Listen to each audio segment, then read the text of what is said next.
www.blindcommunitythriftstore.com. The Blind Community Thrift Store radio reading service will begin shortly.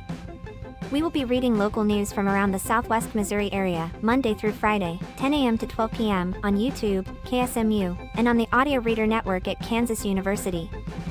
For more information, please visit us at www.blindcommunitythriftstore.com. Please stay tuned as our broadcast will start soon.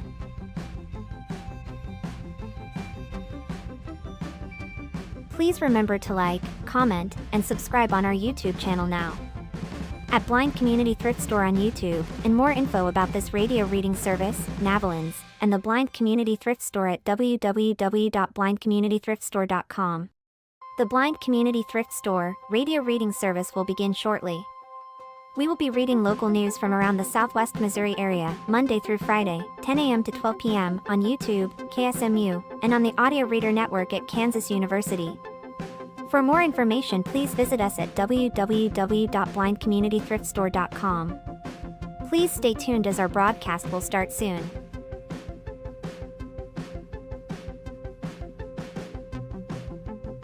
Please remember to like, comment, and subscribe on our YouTube channel now.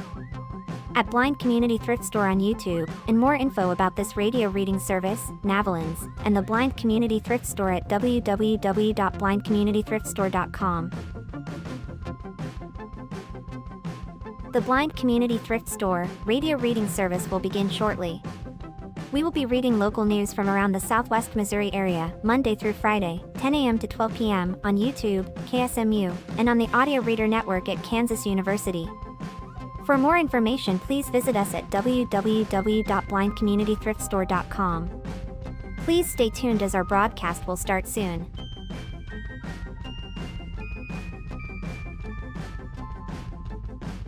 Please remember to like, comment, and subscribe on our YouTube channel now.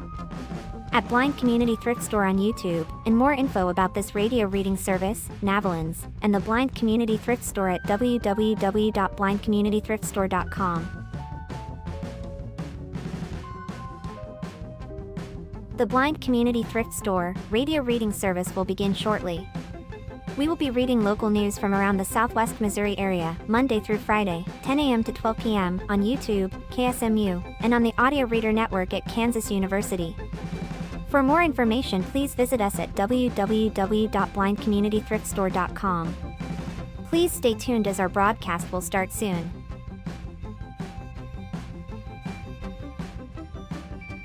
Please remember to like, comment, and subscribe on our YouTube channel now. At Blind Community Thrift Store on YouTube, and more info about this radio reading service, Navalins, and the Blind Community Thrift Store at www.blindcommunitythriftstore.com. The Blind Community Thrift Store radio reading service will begin shortly. We will be reading local news from around the Southwest Missouri area, Monday through Friday, 10 a.m. to 12 p.m. on YouTube, KSMU, and on the Audio Reader Network at Kansas University. For more information, please visit us at www.blindcommunitythriftstore.com. Please stay tuned as our broadcast will start soon.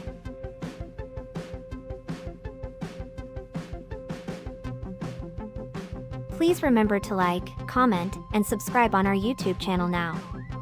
At Blind Community Thrift Store on YouTube, and more info about this radio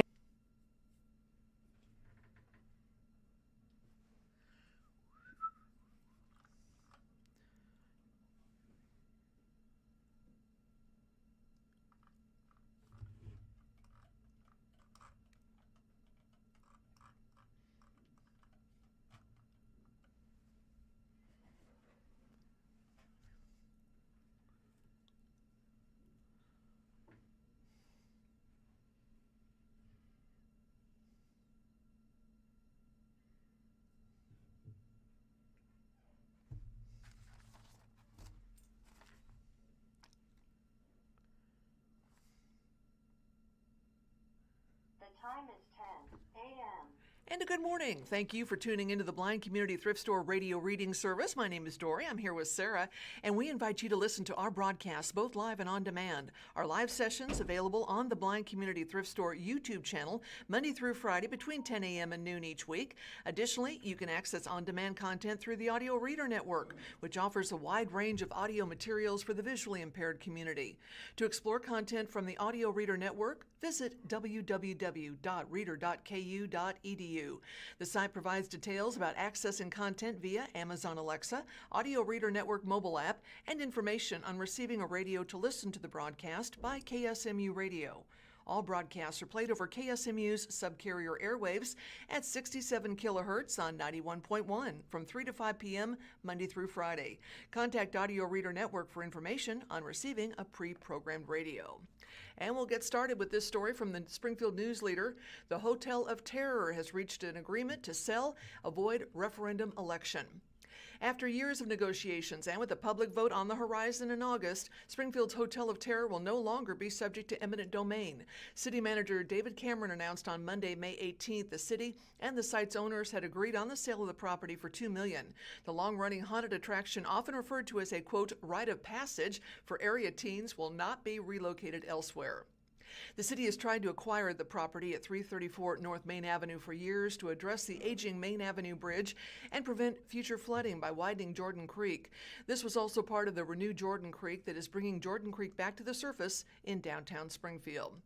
And what follows is a picture of the Hotel of Terror on Main here in Springfield.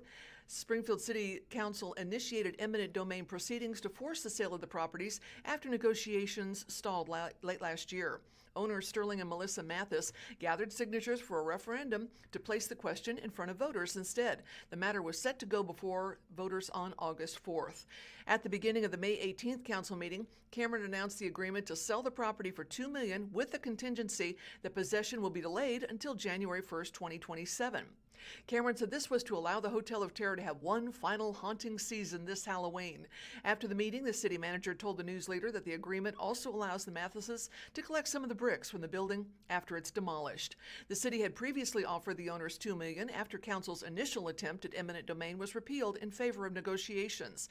The Mathises never signed this deal, however, and more recently had asked for $3.5 million.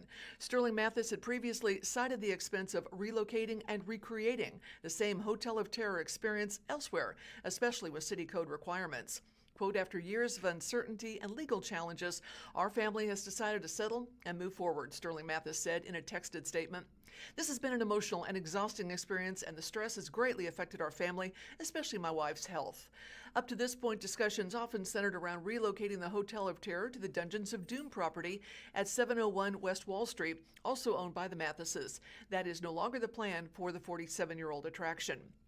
With this settlement, it's possible to rebuild. We're planning to be open this season for the Hotel of Terrors last season, Mathis said. We're grateful to everyone in the community who supported us and stood by us through the years. A copy of the contract with the property owners is anticipated to be made public by the end of the day on Tuesday, May 19th. Cameron told the News-Leader the August election, on which the Hotel of Terror question would have been the only one posed by the city, would have cost $150,000. The one key thing that I want to emphasize is the appreciation for them, the Mathises, coming to the table, he said. They've been nothing but accommodating in those conversations to arrive at this point. It's emotional. And I appreciate the fact that they were willing to sit down and have that dialogue with us over several engagements over a period of time. Council will hold a special meeting Tuesday, May 26th to dispose of the ordinance calling a referendum election in August. In order to comply with Springfield's city charter and state law, the referendum will be shifted to November as a formality. This will allow the council to approve the real estate contract, repeal eminent domain, and cancel the referendum.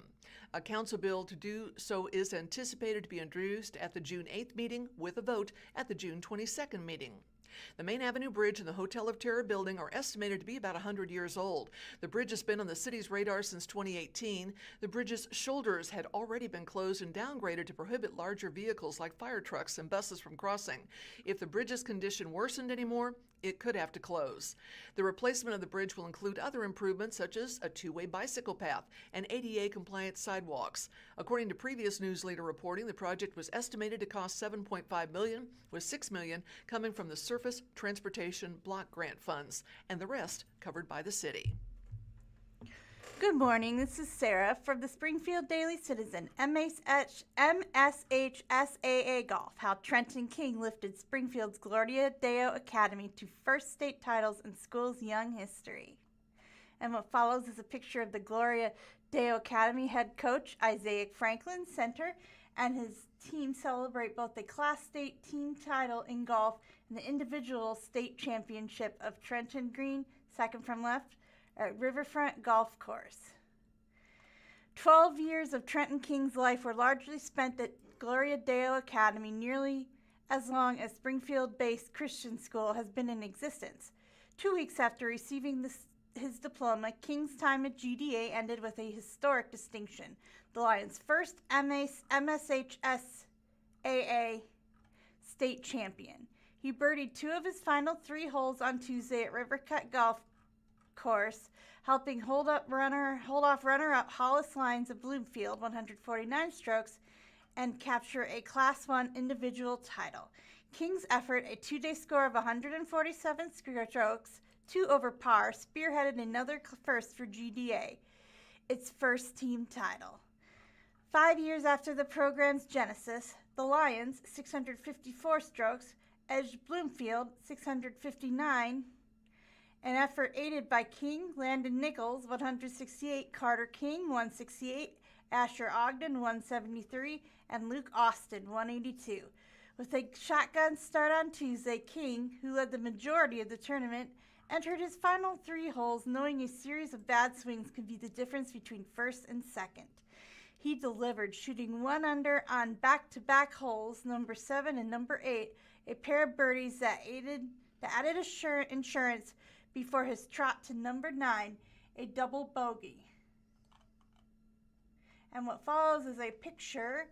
Gloria Deo senior Trenton King ended his 12 years at the Springfield private school by earning both an individual state golf title and a team title on Tuesday. There were some nerves, said King, who finished 15th at state as a junior, but when I hit my tee shot at 9 and kept it dry, that was pretty big for the morale. King's coach, Isaac Franklin, enjoyed watching a longtime GDA student represent his school on such a significant stage. His teammates, including sibling Carter King, kept their poise in a key stretch. In those last 5 holes, I just saw the players stay cool, calm, and collected, Franklin said. Jesus took the pressure off when he died on the cross, so I told the players to play loose and play free. They did, and we got the results we wanted. King, who was also an all-district basketball player at GDA, a school that opened in 2012, plans to golf at Evangel next season. I'm just super blessed, to be honest. This coach, this team, it's awesome, King said. The school has been great, it's awesome to end it like this. And the headline that says, Class 5, Christian County Duo go 1-2. And there's a photo next to senior Peyton Burbridge. The Highway 14 rivalry made its way to the Country Club of Missouri and Columbia, the grandest stage of big school Missouri state golf.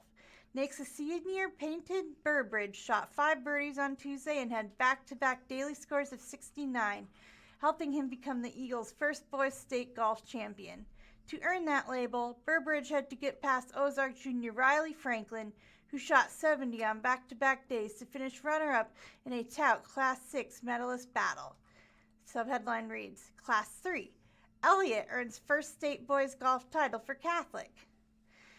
At Sedalia Country Club, sophomore Harper Elliott joined the multiple state golf champions from the Springfield area on Tuesday. Elliott shot a 2-day score 141, a 69 followed by a 72 to share a Class 3 state title with St. Francis Borgia's Houston Tiefenbrunn. Elliott, Catholic's first individual boys state golf champion, also paced a Fighting Irish team that placed 3rd, 608 strokes, behind Eldon, 596, and Blair Oaks, 598. The subheadline reads, Class 2, Russ medals for Ash Grove. At Bogey Creek Golf Club in Farmington, Ash Grove Jr. Easton Rust placed 9th on Tuesday in Class 2 after shooting a 151, 77 plus 74. Rust was a state runner-up in 2025. And this story from the Springfield News-Leader: Springfield Police will monitor whether drivers yield at crosswalks. The Springfield Police Department will begin a series of high-visibility crosswalk enforcement operations aimed at improving pedestrian safety and reducing distracted driving, according to a community announcement. The first crosswalk yield check is scheduled for May 19th, was yesterday, at the intersection of Bennett Street and Jefferson Avenue along the Fast Night Creek Trail, where officers monitored whether drivers properly yielded to pedestrians in marked crosswalks. According to the announcement, yield checks are designed to increase driver compliance with Missouri's pedestrian right-of-way and hands-free driving laws while reducing crashes and near-miss incidents involving people on foot. Drivers approaching the enforcement area will see signage reading "Crosswalk Enforcement Ahead." The next byline reads "Distracted driving enforcement included." And we see a picture of a truck slowing down at a crosswalk. In addition to monitoring yielding behavior, officers will watch for violations of Missouri's hands-free driving law while conducting the operation. Police say distracted driving violations are often visible during crosswalk enforcement, according to the announcement. Drivers stopped for failing to yield or other primary traffic violations may also receive citations for distracted driving when applicable.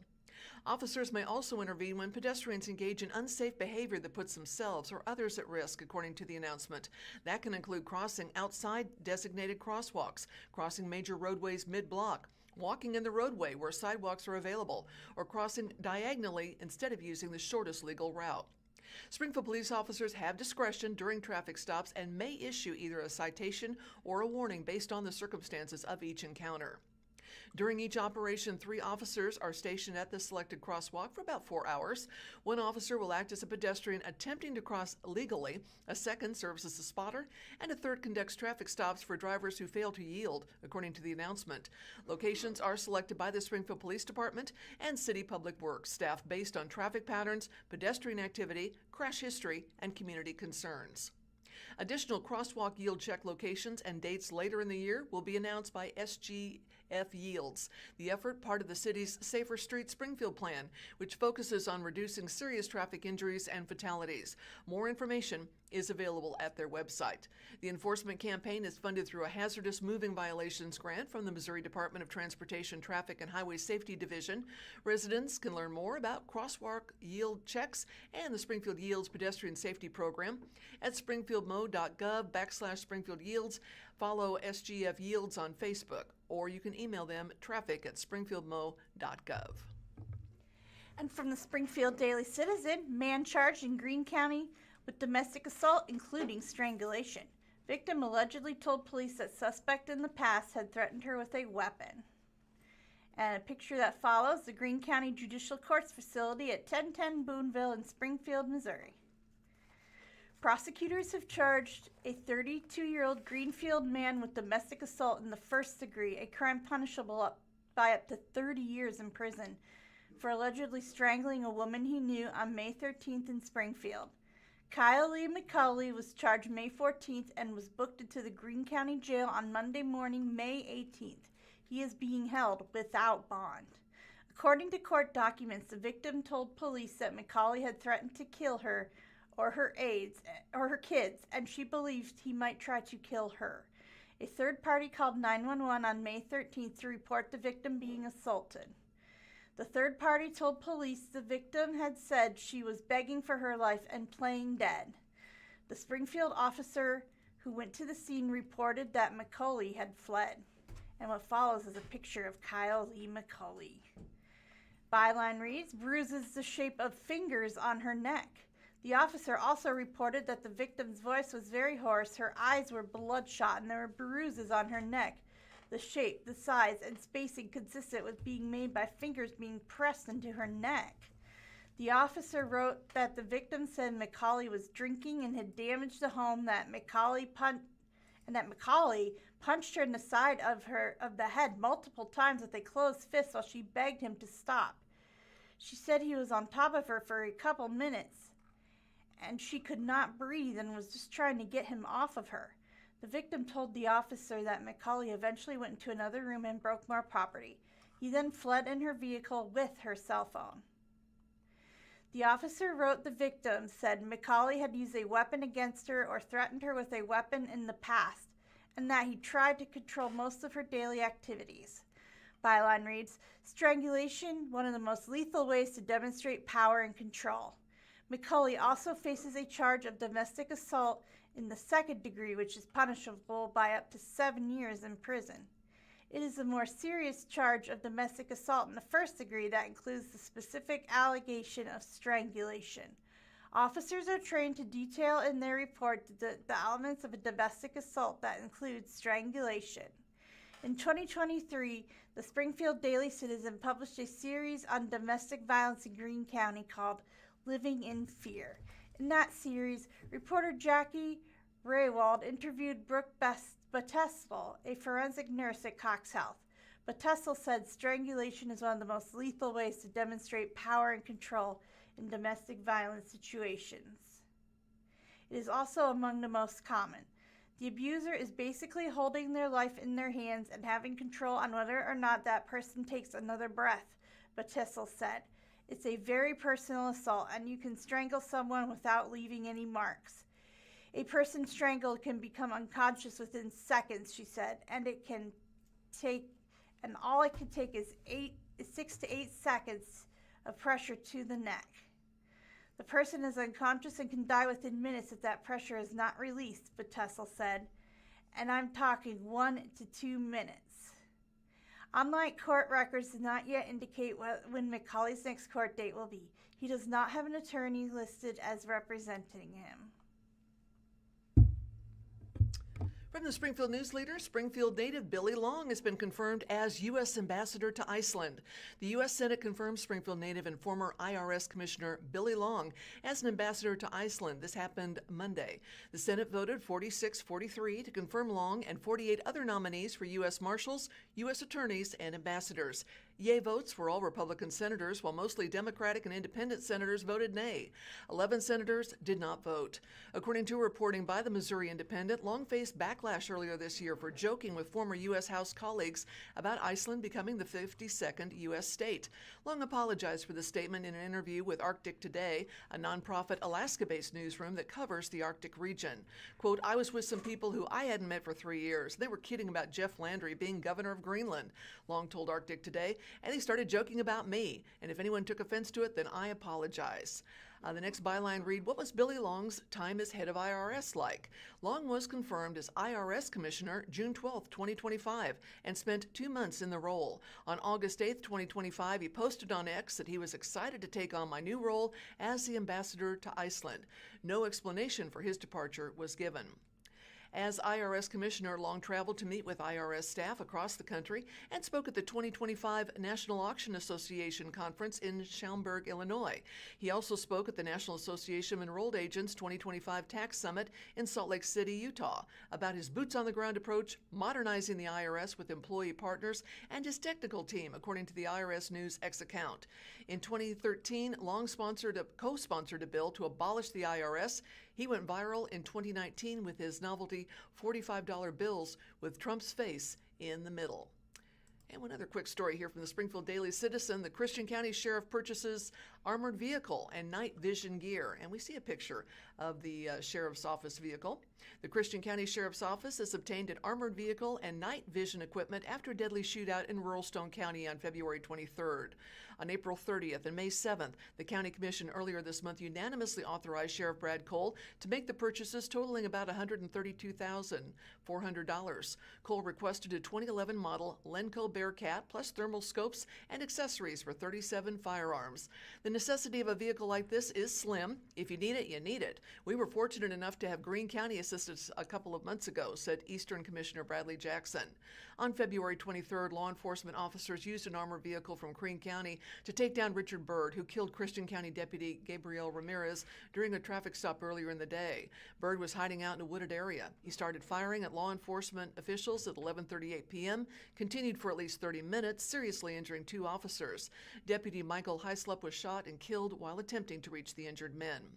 Presiding Commissioner Lynn Morris told the Daily Citizen the county is speculating that we might have been able to save a life or both lives if Christian County had its own armored vehicle. He added that he feels good about approving the equipment Cole asked to purchase. Quote, "I don't second guess the sheriff," Morris said. Deputies will use the armored vehicle during critical incidents such as domestic violence calls involving an armed suspect, according to paperwork the sheriff's office submitted. The Daily Citizen attempted to reach Cole multiple times but did not hear back by deadline. During a May 7th commission meeting, Jackson and Morris questioned whether the Christian County Sheriff's Office previously had an, quote, armored-style vehicle in its inventory. Former Sheriff Joey Kyle reportedly stockpiled weaponry like C4 explosives and a rocket-propelled grenade launcher before pleading guilty to embezzlement and leading a fraud scheme in 2014. I think someone sold the armored vehicle out of our county and thought it wasn't necessary, so we're buying it again, Morris said during the meeting. And from the Springfield Daily Citizen, the Daily Citizen recognizes community leaders at annual Distinguished Citizen Awards. At the third annual event, the Daily Citizen recognized several individuals who have worked to make Springfield a better place. Picture that follows, the crowd claps for Annie Bush as she was named the Distinguished Public Service Award recipient on Tuesday, May 19, 2026 at the Springfield Daily Citizen's third Distinguished Citizen Awards reception in Springfield. For Annie Bush, being honored with the Springfield Daily Citizen's Distinguished Public Service Award was not an individual accolade. Bush, whose long list of accomplishments includes serving on the Springfield Board of Education and spearheading the Springfield Greene County Library District for nearly 20 years, was quick to point to others during her acceptance speech on Tuesday, May 19th at the Daily Citizen's third annual Distinguished Citizen Awards at the Gilloy's Theater. I got here, I got involved, and I knew that I could try things because there are people here who want to work together, Bush said, and working together is one of the strongest things we can do as a community. In addition to Bush, the Daily Citizen honored several others who have shown a collaborative approval in their efforts to make Springfield a better place. Becky Volz, president of the Woodland Heights Neighborhood Association, was named Citizen of the Year. Kathy Koo, an assistant vice president at Guarantee Bank and volunteer at Crosslines Community Outreach, received the Emerging Leader Award. Lisa Farmer, the retired executive director of Harmony House, was recognized with the Catalyst for Good Award. The Gilloy Center for Arts and Entertainment received the Catalyst for Good Nonprofit Award. The presenting sponsor for this Daily Citizen's Distinguished Citizens Awards was O'Reilly Auto Parts. Byline reads, Citizen of the Year, Becky Volz. And the picture shows, Woodland Heights' Becky Volz was named Citizen of the Year on Tuesday, May 19, 2026 at the Springfield Daily Citizen's third Distinguished Citizen Awards reception in Springfield. Presenting her award was Tom Carlson, chairman and publisher of the Daily Citizen. Becky Volz acknowledged she has a hard time saying no.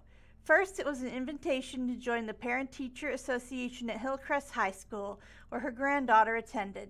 Then came an opportunity to join the Springfield Council of PTAs, and finally the Woodland Heights Neighborhood Association, where she now serves as president. As a community leader, next time you need a hand or a voice, just ask someone, Volz said. I'm confident someone is waiting to be asked. Volz has become a tireless advocate for her North Springfield neighborhood. She is known for welcoming new residents and business owners, starting events, and helping her neighbors navigate bureaucracy and resolve problems. Chance Parrish, a neighbor who nominated Volz for the award, said he is confident she works 60 hours a week and in the unpaid volunteer role. Volz said she is motivated by a desire to highlight her neighborhood and make the city of Springfield a better place. I truly wish for us all to love where we live, Volz said. We can and we will make it better. The Citizen of the Year Award is sponsored by Inkburst Studios, which made a $1,500 donation to the Woodland Heights Neighborhood Association. Byline reads, Emerging Leader, Kathy Koo. And the picture shows Kathy Koo, recognized for volunteer work with seniors, was named the Emerging Leader on Tuesday, May 19, 2026 at the Springfield Daily Citizen's third Distinguished Citizens Awards reception in Springfield. Daily Citizen board member Tom Prater presented the award. Kathy Koo arrived in Springfield as a student through Missouri State University's partnership with a university in China. The Ozarks is where she chose to plant roots. As Assistant Vice President, Private Banking Relationship Manager at Guarantee Bank, Koo said she strives to put the customer's needs first. Mel Potts with Crosslines Community Outreach said Koo brings that same service-oriented approach to her volunteer work, delivering food and household products to homebound seniors through Crosslines. In her acceptance speech Tuesday, Koo said she was humbled to be recognized and grateful for all the work Crosslines does in the community. Crosslines does incredible work improving the quality of life in our region through their compassionate service, Koo said. Volunteering there has taught me that leadership doesn't have to be loud or complicated. It's simply just about showing up, being consistent, and caring enough to act. Koo said her volunteer service has shown her that small acts of kindness can go a long way toward improving the lives of people in her community. Giving back to the community isn't something extra, Koo said. It is essential. The Emerging Leader Award is sponsored by Dumpster 417, which made a $1,500 donation to Crosslines Community Outreach. And the byline reads, Catalysts for Good, the Galois Center for Arts and Entertainment. A picture that follows, the Catalyst for Good Award, nonprofit award, went to the Galois Center for Arts and Entertainment on Tuesday, May 19, 2026 at the Springfield Daily Citizen's 3rd Distinguished Citizen Awards reception. From left, our Daily Citizen board member Andy Lear with Joy Bilyeu Steele and Jeff Steele of the Galois. While Springfield was abuzz earlier this month celebrating the Route 66 centennial, Galois executive director Jeff Steele said just wait until October when the downtown Springfield celebrates 100 years. What exactly is on tap for the show of the century? Beyond that, I don't really know what it's going to be, Steele said jokingly. While Steele might not have all the answers, he and his wife Joy Bilyeu Steele have been hard at work raising the profile of Springfield's historic theater with events and efforts to coordinate shows at other Springfield venues. The Galois, shuttered for decades before reopening in 2006 following extensive renovation efforts, is now thriving. The arts are incredibly important at any time, Steele said, but they are incredibly important at this time. Steele said he and his staff understand the importance of being stewards for the arts in the Springfield community. A stage for us is sacred space, Steele said. It doesn't care about your politics. It doesn't care about your religion, your gender, your sexual orientation. It's simply where we recognize the things that make us the same. And there's more about us that's the same than there is different when you really get to it. Steele said Galois' best days are yet to come. It's a remarkable thing to say, we're going to be 100, and we probably have never been stronger than we are right now, Steele said. The award was sponsored by Gladiator Exteriors, which made a $1,500 donation to the Galois Center for Arts and Entertainment. And the byline reads, Catalyst for Good, Lisa Farmer. And the photo shows Lisa Farmer left was honored for her work with Harmony House and received the Catalyst for Good Award on Tuesday, May 19, 2026 at the Springfield Daily Citizen's 3rd Distinguished Citizens Award reception in Springfield. Presenting the award was Daily Citizen board member Suzanne Shaw. Although Lisa Farmer's name was on the trophy, the retired executive director of Harmony House felt like she was accepting the Catalyst for Good Award on behalf of others. Farmer, the retired executive director of Springfield's only domestic violence shelter, said she was accepting the award on behalf of the victims and survivors of domestic abuse in the Springfield community. Those survivors that break the cycle of abuse and break that cycle for their children and their children's children, they are really the catalyst for good, Farmer said, because they're creating that ripple effect and they're creating change that will ripple throughout the community and on to future generations. So really this award belongs to them because they're the real heroes. Farmer thanked the staff's members, volunteers, and donors to Harmony House for helping to support its life-saving mission. Any of my achievements were really accomplished through the work of so many individuals and other organizations who really came together to support Harmony House and to support victims of domestic violence, Farmer said. The award was sponsored by HM1 Fireplace Shop, which made a $1,500 donation to Harmony House. And finally, we have the byline, Distinguished Public Service, Annie Bush. And what follows is a picture. Annie Bush was named a Distinguished Public Service Award recipient on Tuesday, March 19, 2026, at the Springfield Daily Citizen's third Distinguished Citizens Awards reception in Springfield. Cliff Smart, the president of the Daily Citizen, presented the award. When Springfield Daily Citizen President Cliff Smart was introducing Annie Bush as the year's Distinguished Public Service Award winner, he mentioned her many accomplishments, including serving as a director of the Springfield Greene County Library District from 1989 to 2008, a time period in which the Grist District grew to include the Library Center, Library Station, and Library Branch on Park Central Square. Smart also mentioned Bush's role in the development of the Ozarks Regional Information Online Network, which provided most Ozarkers with their first opportunity to log onto the internet in the mid-1990s.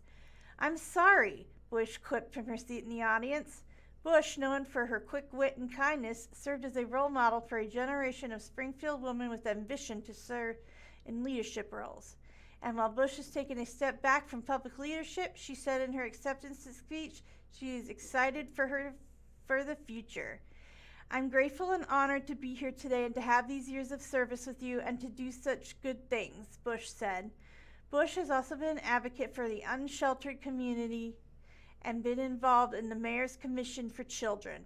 In a video played before Bush was honored, she said her goal was to make the library a place where people could relax, learn, congregate, and feel safe. We each come with our own expertise, our own passion, and you need all of that together to make things happen," Bush said. And some school news, education news here for you. First off, from the Springfield Daily Citizen, free meals available to students throughout summer at SPS schools. Breakfast and lunch will be available through the USDA's Sun Meals program, which fills in a gap for some families created by summer vacation. A federal program will make free meals available during summer months to Springfield Public School students. SPS announced on Monday that it will participate in the U.S. Department of Agriculture's Sun Meals program, which will offer free, nutritious breakfast and lunch meals to children 18 and younger. The meals will be available from June 1st through the 26th at Boyd, Carver, Central, Delaware, Fremont, Harrison, Hickory Hills, Jarrett, Mann, Sherwood, Westport, and Williams. A shorthand for, quote, summer nutrition, Sun Meals are part of the USDA's Summer Food Service Program, which ensures that children have access to nutritious meals in a pattern similar to the school year. Because school is not in session during the summer, not every child has access to a healthy meal. Breakfast and lunch will be offered at each site. Hours are different between each location. No application or ID is necessary for a child to receive a meal. Adults who accompany children need to check in with a valid ID at the school's office. And the locations will be changing in July, with meals available at Boyd, Disney, Jeffries, Sherwood, and Williams that month. If you need more details, they're available on the district's website, or you can call 417-523-1110. Meantime, Evangel University is hosting its annual sale this week. It began today through Saturday, May 23rd. Items in Evangel's colossal sale include clothing, furniture, small appliances, jewelry, books, office items, toys, and more. The items are donated by Evangel supporters. The colossal sale will be open from 9 to 6, again beginning today. On Saturday, May 23rd, there will be a bag sale from 9 to noon where visitors can fill a bag for $7, according to the university. Evangel says the proceeds from Colossal Sale go to benefit students, staff, and faculty projects. Evangel University Advocates has a unique supportive ministry to staff, faculty, and administration, said EUA President Becky Hookdom. We offer the opportunity for departments across campus to apply for a project grant, which will supply funding for project materials or items that are needed, but are not available in the budget. In addition, EUA funds scholarships every year for deserving students. And from the Springfield Daily Citizen, residents demand answers as city considers dissolving Clever Police Department. As residents demanded to know why Clever is considering a dissolution of its police department, members of the Board of Aldermen hinted at internal issues. And what follows is a picture. Clever Police Chief Randy Blackburn stands in the back of City Hall with 3 of his officers. Clever residents made it clear that they want the Clever Police Department to continue serving the community at a rowdy town hall meeting on Tuesday, May 19th. The Board of Aldermen is considering a contract with the Christian County Sheriff's Office, which would effectively dissolve the Clever Police Department and replace local police with sheriff's deputies. Residents repeatedly demanded to know how the contract would benefit Clever and why the city decided to consider this action. We have issues with our police department, East Ward Alderman Christy Jacks said about an hour into the meeting. If I was at liberty and not worried about what type of trouble I could get into, I would tell you everything that I could tell you, but I can't, and it's killing me. The contract would expand CCSO's existing partnership with Clever. Christian County Sheriff Brad Cole stated that his deputies currently respond to over 40% of the calls in Clever. The Clever Police Department does not operate 24/7. Byline reads, "You guys should just offload all the reasons." And the picture shows audience members applaud as Sam Stella expresses his appreciation of Clever police officers. Numerous community members stated that they appreciate the police officers who serve Clever. Residents repeatedly remarked that the department should be offering higher wages and more competitive salary increases to retain officers. I've lived in Clever long enough to remember Orville Choate as police officer, said Sam Stella. I remember Danny and Terry. I remember Hammer. Nothing against the sheriff's deputies, but that's the type of relationship we get to have with the cops. Mitchell Weber said that rather than looking up to superheroes, his 3 children idolize the police officers they interact with in Clever. I am so deeply upset that this fire was lit without any kind of warning, Weber said. And to come here and not, you guys should just offload all the reasons, all the statistics of why this is happening and why this is being considered because the presence is proactive. Picture that follows, Clever Mayor Eric Biodoin responds to residents' questions at a town hall meeting on May 19, 2026. Several residents questioned why the Clever Police Department, with its 6 personnel, is not staffed around the clock. Our chief does not currently patrol as much as we would like, said Mayor Eric Biodoin. I've got some restrictions on this, responded Police Chief Randy Blackburn. He declined to elaborate during the meeting. Bedoin stated that contracting with CCSO would cost Clever just under $700,000 a year. The Clever Police Department is currently budgeted at $734,000. However, the mayor did not cite budget constraints as a motivation for the change. The Daily Citizen requested a comment from Blackburn and will update this story if he responds. The byline reads, "What would a contract mean for Clever law enforcement? If Clever enters a contract with CCSO, the Clever Police Department's building would still be owned by the city but would become an outpost for the sheriff's office." Cole said that there would be at least 1 deputy stationed in Clever at all times. A lieutenant with the sheriff's office would supervise all law enforcement in Clever, and they would provide 24/7 response and operate similarly to a police department, Cole said. In response to some residents' questions about emergency response times, Cole shared statistics from Christian County's 911 dispatch center. Last month, the average response time from CCSO for calls in Clever was 9 minutes and 9 seconds, while the Clever Police Department averaged 7 minutes and 47 seconds. If we have a dedicated officer within the city, I expect response times to be much lower, the sheriff said. Byline reads, Clever voters may take up the matter. Bedoin said community members raised a lot of valid points during the meeting. We will not enter into this decision without thoroughly exhausting every one of these things that have been brought up tonight, she said. In response to several residents' demands for a vote on the matter, Bedoin indicated that the city may consider putting the contract on a future ballot.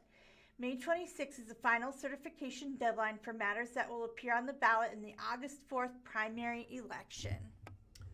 From the Springfield News-Leader, Greene County Planning Board denies revamped subdivision in a 4-3 vote. A couple of key points here. A Greene County developer is seeking to rezone 14 acres of a 93-acre property for a new subdivision. Greene County Planning Board recommended denial of the rezoning request in a 3-4 vote. Nearby residents and some board members raised concerns about infrastructure, traffic, and setting a precedent for future development. The developer's new proposal is a scaled-back version of a larger plan that was previously recommended for denial. A rezoning that would have made way for a larger subdivision on 93 acres of land just outside Willard was recommended for denial due to infrastructure concerns. A new proposal was presented Tuesday, May 19th that would rezone only a portion of the project, but the change did little to sway nearby residents and the Greene County Planning Board. Springfield Councilman Derek Lee of Lee Engineering was back in front of the Greene County Planning Board Tuesday night, asking for roughly 14 acres of the property he owns just northwest of the intersection between North State Highway AB and State Highway EE to be rezoned. He's still seeking a rezoning from suburban residence district to urban residence district to allow for smaller lot sizes in the subdivision. In late April, the board recommended denial in a 1-6 vote, largely citing concerns about inadequate sewer capacity and local farm roads being unable to handle the traffic. That proposal was going to rezone the entire 93-acre property for a larger subdivision development. And what follows the picture is of Derek Lee presenting his rezoning proposal. He is wearing a black and white striped shirt and a pointer at his demonstration board. Lee requested the case be remanded back to the planning board to allow for changes to the original proposal and to scale back the rezoning request. Despite the changes, the Tuesday night meeting drew a large number of nearby county residents who remained opposed to the rezoning. The rezoning the board considered Tuesday would pertain to only a portion on the west side of the property, dubbed Auburn Meadows Phase 2, that would tie into the existing Villa Park Meadows neighborhood north of the property and its cul-de-sacs. Despite the smaller footprint, the planning board still voted to recommend denial, 4-3. Board member Mike Scott was absent. Board members Tom Huff, Aaron Wiseman, and Greene County Commissioner Rusty McLaughlin voted in favor. Wiseman, board president of the Home Builders Association of Greater Springfield, had voted in favor previously. County commissioners switch out roles on the planning board, so during an initial 1-6 vote in April, McLaughlin was not present. There are concerns about precedent, lack of lot size, guardrails dominant, reads the next byline.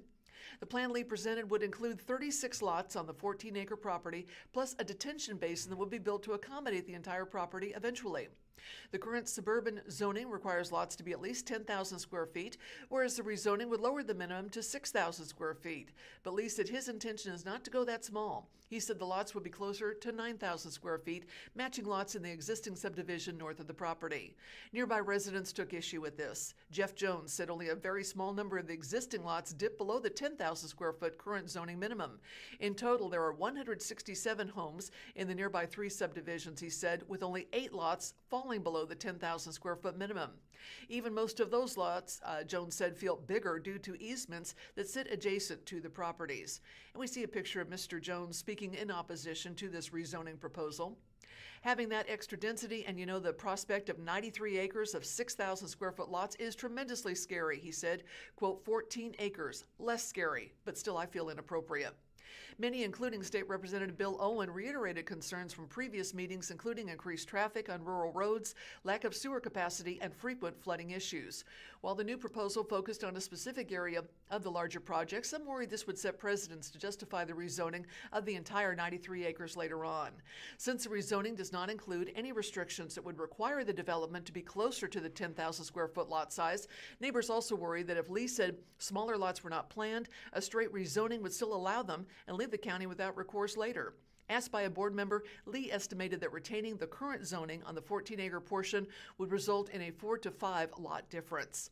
Although the general tone of the planning board remained hesitant about the development project, Tuesday's meeting included more nuance. Chair Paul Sherman said there were no compelling reasons to stray from the county's land use plan, which characterizes this area as rural residential, particularly with all the issues raised and unknowns about infrastructure. The density also worried board member Dave Coonrod, who emphasized concerns about sewer capacity. But McLaughlin said development and construction will not be able to move forward unless Willard has the ability to provide sewer and signs off on it. In the commissioner's eyes, the new subdivision would be meeting a housing need. My fear is the more of these housing developments we reject, the more apartment projects we're going to have to approve so people can live somewhere, McLaughlin said. I think we have to accept smaller lots or more apartments, and I prefer smaller lots. The final decision rests with Greene County Commission, which is expected to take up the rezoning at its June 1st meeting, 9:30 a.m. in the historic Greene County Courthouse. And from the Springfield Daily Citizen, a breakout year from Logan Rogersville's Curie Sutherland has MSU baseball on verge of NCAA tournament berth. The Bears begin Conference USA tournament play on Thursday against host Kennesaw State. And the picture that follows has Missouri State infielder Corey Sutherland, number 44, swings at a pitch during a game against Missouri Tuesday, April 7, 2026 at Taylor Stadium in Columbia, Missouri. As Missouri State begins play in the Conference USA Baseball Tournament on May 21st, the Bears already seem on the brink of returning to the NCAA tournament for the first time since 2022, with a ratings percentage index of 27 entering the 4 p.m. first round pool play game in Kennesaw, Georgia, against host Kennesaw State. The Bears measure up in one of the most important metrics to be selected as an at-large team. It's the kind of scenario that junior Corey Sutherland from Rogersville envisioned when he decided to stay local and sign with the Bears after a spectacular high school career. This is exactly what you hope for, and we went into the season talking about, Sutherland said. I mean, this is exactly what I've hoped for my entire career, to get to play some meaningful baseball in May. It's been a lot of fun. Sutherland's progression has been one of the keys in positioning the Bears 32-18 for an NCAA tournament run. He has 15 home runs, sharing the team lead with Tag Gullert and Carter Bergman, to go with a .317 batting average, 51 RBIs, and a team best .629 slugging percentage. He was rewarded on May 19th as one of 2 Bears named to the CUSA first team, along with shortstop Logan Fife. Pitcher Ross Felder was named to the CUSA all-freshman team. After 2 seasons of flashing his immense potential, but only hitting a combined .229 with 12 home runs, Sutherland has put it together at the plate. He's rated by DIBaseball.com as the 13th best third baseman in Division I. Missouri State coach Joey Hawkins said Sutherland's work ethic has paid off in results. He's just much more mature at the plate, Hawkins said. You know, you factor in that he played a good amount his first 2 years here, but then he went and played summer ball in 2025 and really grew there and had a good fall. He was our best player in the fall. Sutherland said he's never doubted that he could become an elite player. I've always had confidence in myself, Sutherland said. I knew that I could be this kind of hitter the entire time. With the work I put in and all of Hawk's help and all the other hitting coaches' help, I was taking all the steps I needed to make this stride. Luckily, I put it all together. Coming into year 3, I had a little bit of a different outlook than years 1 and 2. I put a lot of pressure on myself in the first couple of years to perform. I wanted to make a splash, and I was able to take a step back and reflect. When the team's winning, it's a lot more fun. I put all my focus on what do I need to do to help our team win, and it allowed me to play a lot more free. And what follows is a picture. Missouri State infielder Corey Sutherland, number 44, pitches a game against Missouri Tuesday, April 7th, 2026 at Taylor Stadium in Columbia, Missouri. Sutherland also is a wild card for his ability to contribute to the mound. In 12 appearances this season, he's 2-0 with 1 save and joins Max Knight as a two-way option. Sutherland is one of 15 semifinalists for the John Olerud Two-Way Player of the Year award. The tricky thing is he just does so much for us at the plate, Hawkins said. Not using him the final 2 regular season weekends does have him fresh for postseason pitching appearances. He's going to be a guy that's going to factor in some big spots in the postseason, Hawkins said. Whether he's hitting or pitching, Sutherland said being a local player makes the story even sweeter. It's awesome. I get all my high school buddies to come to all the games, Sutherland said. I get to keep in touch with some of them. My parents get to come to all the games. So it's been great, and I wouldn't trade it. The final piece of the puzzle would be getting into the NCAA tourney. He doesn't want to get ahead of himself, and the Bears would like to erase any doubts by punching their ticket by winning the CUSA tourney. I think that's something that's in the back of all of our minds, Sutherland said of the NCAAs. But we've got to fight in each game. We're going to take it one by one until we get there. The Bears face Kennesaw State, a team they beat 2 of 3 last weekend at 4 p.m. May 21st and Dallas Baptist at 4 p.m. May 22nd. Byline reads, CUSA tourney format. 9 teams qualified for the CUSA tournament and are divided into three-team pools. Pool 1, number 1 Jacksonville State, number 6 Western Kentucky, and number 9 Middle Tennessee. Pool B, number 2 Liberty, number 5 Louisiana Tech, and number 8 Sam Houston. And Pool 3, number 3 Missouri State, number 4 Dallas Baptist, and number 9 Kennesaw State. The teams play within their pools May 20th through the 22nd, with the winners plus the remaining highest seeded team advancing to the single elimination semifinals on May 23rd. The championship game is set for noon on May 21st and will be televised on CBS Sports Network. All games prior to the championship will be on ESPN+. And from the Springfield Daily Citizen, how a model train club on C Street is bringing young rail fans back to the hobby. The Ozarks Model Railroad Association is getting younger, and so we take a look behind the scenes with one of the group's newest members, and we see a picture of him, Levi Harrison. Both young and old miniature train enthusiasts meet up every week at the Ozarks Model Railroad Association headquarters on historic Commercial Street in North Springfield. These rail fans operate an HO-scale model railroad depicting the St. Louis, San Francisco Railway, Frisco, in scenes from around the Ozarks. Club president Isaiah Groves says the club didn't used to have such a diverse age range. COVID-19 pandemic hit the club hard, and it made them realize they needed to grow the club's younger member base. There's a video that was connected with this article, giving a behind-the-scenes look at 11-year-old Levi Harrison's first night as a newly minted member of the Ozarks Model Railroad Association. Now, club meetings, by the way, are at 424 West Commercial Street, Tuesdays starting at 7 p.m., and also on the first Saturday of the month starting at 11. And one other interesting thing happening around the Ozarks, the answer man was checking had an answer for a visitor to Route 66 who asked, "Where can I park? And where is the musical rumble strip?" And what follows is a picture of the Caruso Custom, which is located near the Queensgate 66 sculpture on East St. Louis Street. The sign says Caruso parking here.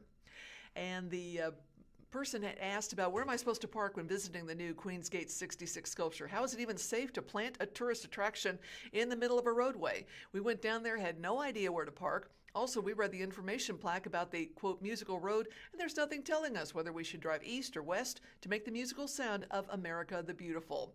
This is from Dorothy Harson of Springfield. Well, Mr. Pokin responds with, "Don't give up, Dorothy." The signage for both the sculpture and the rumble strip leaves much to be desired. The rumble strip is called Springfield's Musical Road, and it elicits the sounds of America the Beautiful as if hummed by a whale. And Steve's honest opinion, Dorothy, is that the location is in fact unsafe for those walking to and from the sculpture on what is relatively a busy street. And we see a picture of the rumble street along East St. Louis Street, and it's again designed to make the sound of America the Beautiful if driven over at the correct speed. The two attractions, sculpture and rumble strip, were put in place for the city's recent 100-year celebration of the Mother Road. And the next byline reads, "A song if hit at the right speed will play for 17 seconds. So let's get our bearings. The Queensgate 66 sculpture is right in the middle of the road. It's on East St. Louis Street, just west of North Glenstone Avenue near the Rail Haven Inn. But the rumble strip is another 80 yards further west on the westbound lane of East St. Louis. So if you hit the strip at the proper and steady velocity, which takes some practice, the song will last about 17 seconds. There's a small blue sign on a pole on the side of the road right before you hit the rumble strip where it says Historic Musical Road Byway. Now what it should say is, quote, America the Beautiful rumble strip here. There is no sign that I could find that there is parking on the south side of East St. Louis Street, just west of the Queensgate 66 sculpture, but there is parking there. And he wrote about that concern in another article on September 22nd. Gordon Elliott, who owns Rail Haven, bought the house just west of Rail Haven on the south side of St. Louis Street, so the city can't use it as it pleases to ensure more than enough parking for the monument. There's parking behind the house, which is next to Clough Law Firm, and I don't think many people know that. And we see a picture of a vacant building on the left and the Clough Law Firm office. There is a gravel lot where people can park if they would like to see the sculpture and check out those rumble strips. If the city doesn't want the building raised, Elliott told me, he might renovate the structure to look like a 1960s home or business. He's even willing to give it to the city to use as a second visitor center. In addition, you can park in the spacious Rail Haven lot, but you wouldn't know this driving by on East St. Louis Street at 30 miles per hour. The entrance to Rail Haven is off of Glenstone, not East St. Louis, and the western part of the Rail Haven parking lot is close to the sculpture. I was at the site twice Wednesday on May 13th, and people were continuously stopping, parking, getting out to inspect the sculpture, and to take a selfie. The attraction certainly is serving its purpose as a tourist selfie attraction, but there is parking confusion, and many people are parking in the small lot at Caruso Custom on the north side of the street where there's a sign that says Caruso parking here. I saw some people park in the single space available in the middle of the road on either side of the sculpture. I also noticed that most visitors don't use the designated footpath across East St. Louis Street to the sculpture. And Steve's next byline reads, "It took 10 trips for me to find my optimal speed." There is a sign about Springfield's musical road near the sculpture that can be read by those on foot. It discusses what the musical road is, but not where it is. It recommends that you not drive over the speed limit while traversing the rumble strip. And we see a picture of the Queens Gate 66 sculpture. Again, that was just put in place due to the recent Route 66 celebration. And again, it's right in the middle of St. Louis Street. I wondered what the speed limit is here. Steve writes, "I had to cross to the east side Glenstone to see a speed limit sign, which is 35. The city states that in its summary of Springfield's musical road, that the rumble strip should be driven at a steady 30 miles per hour.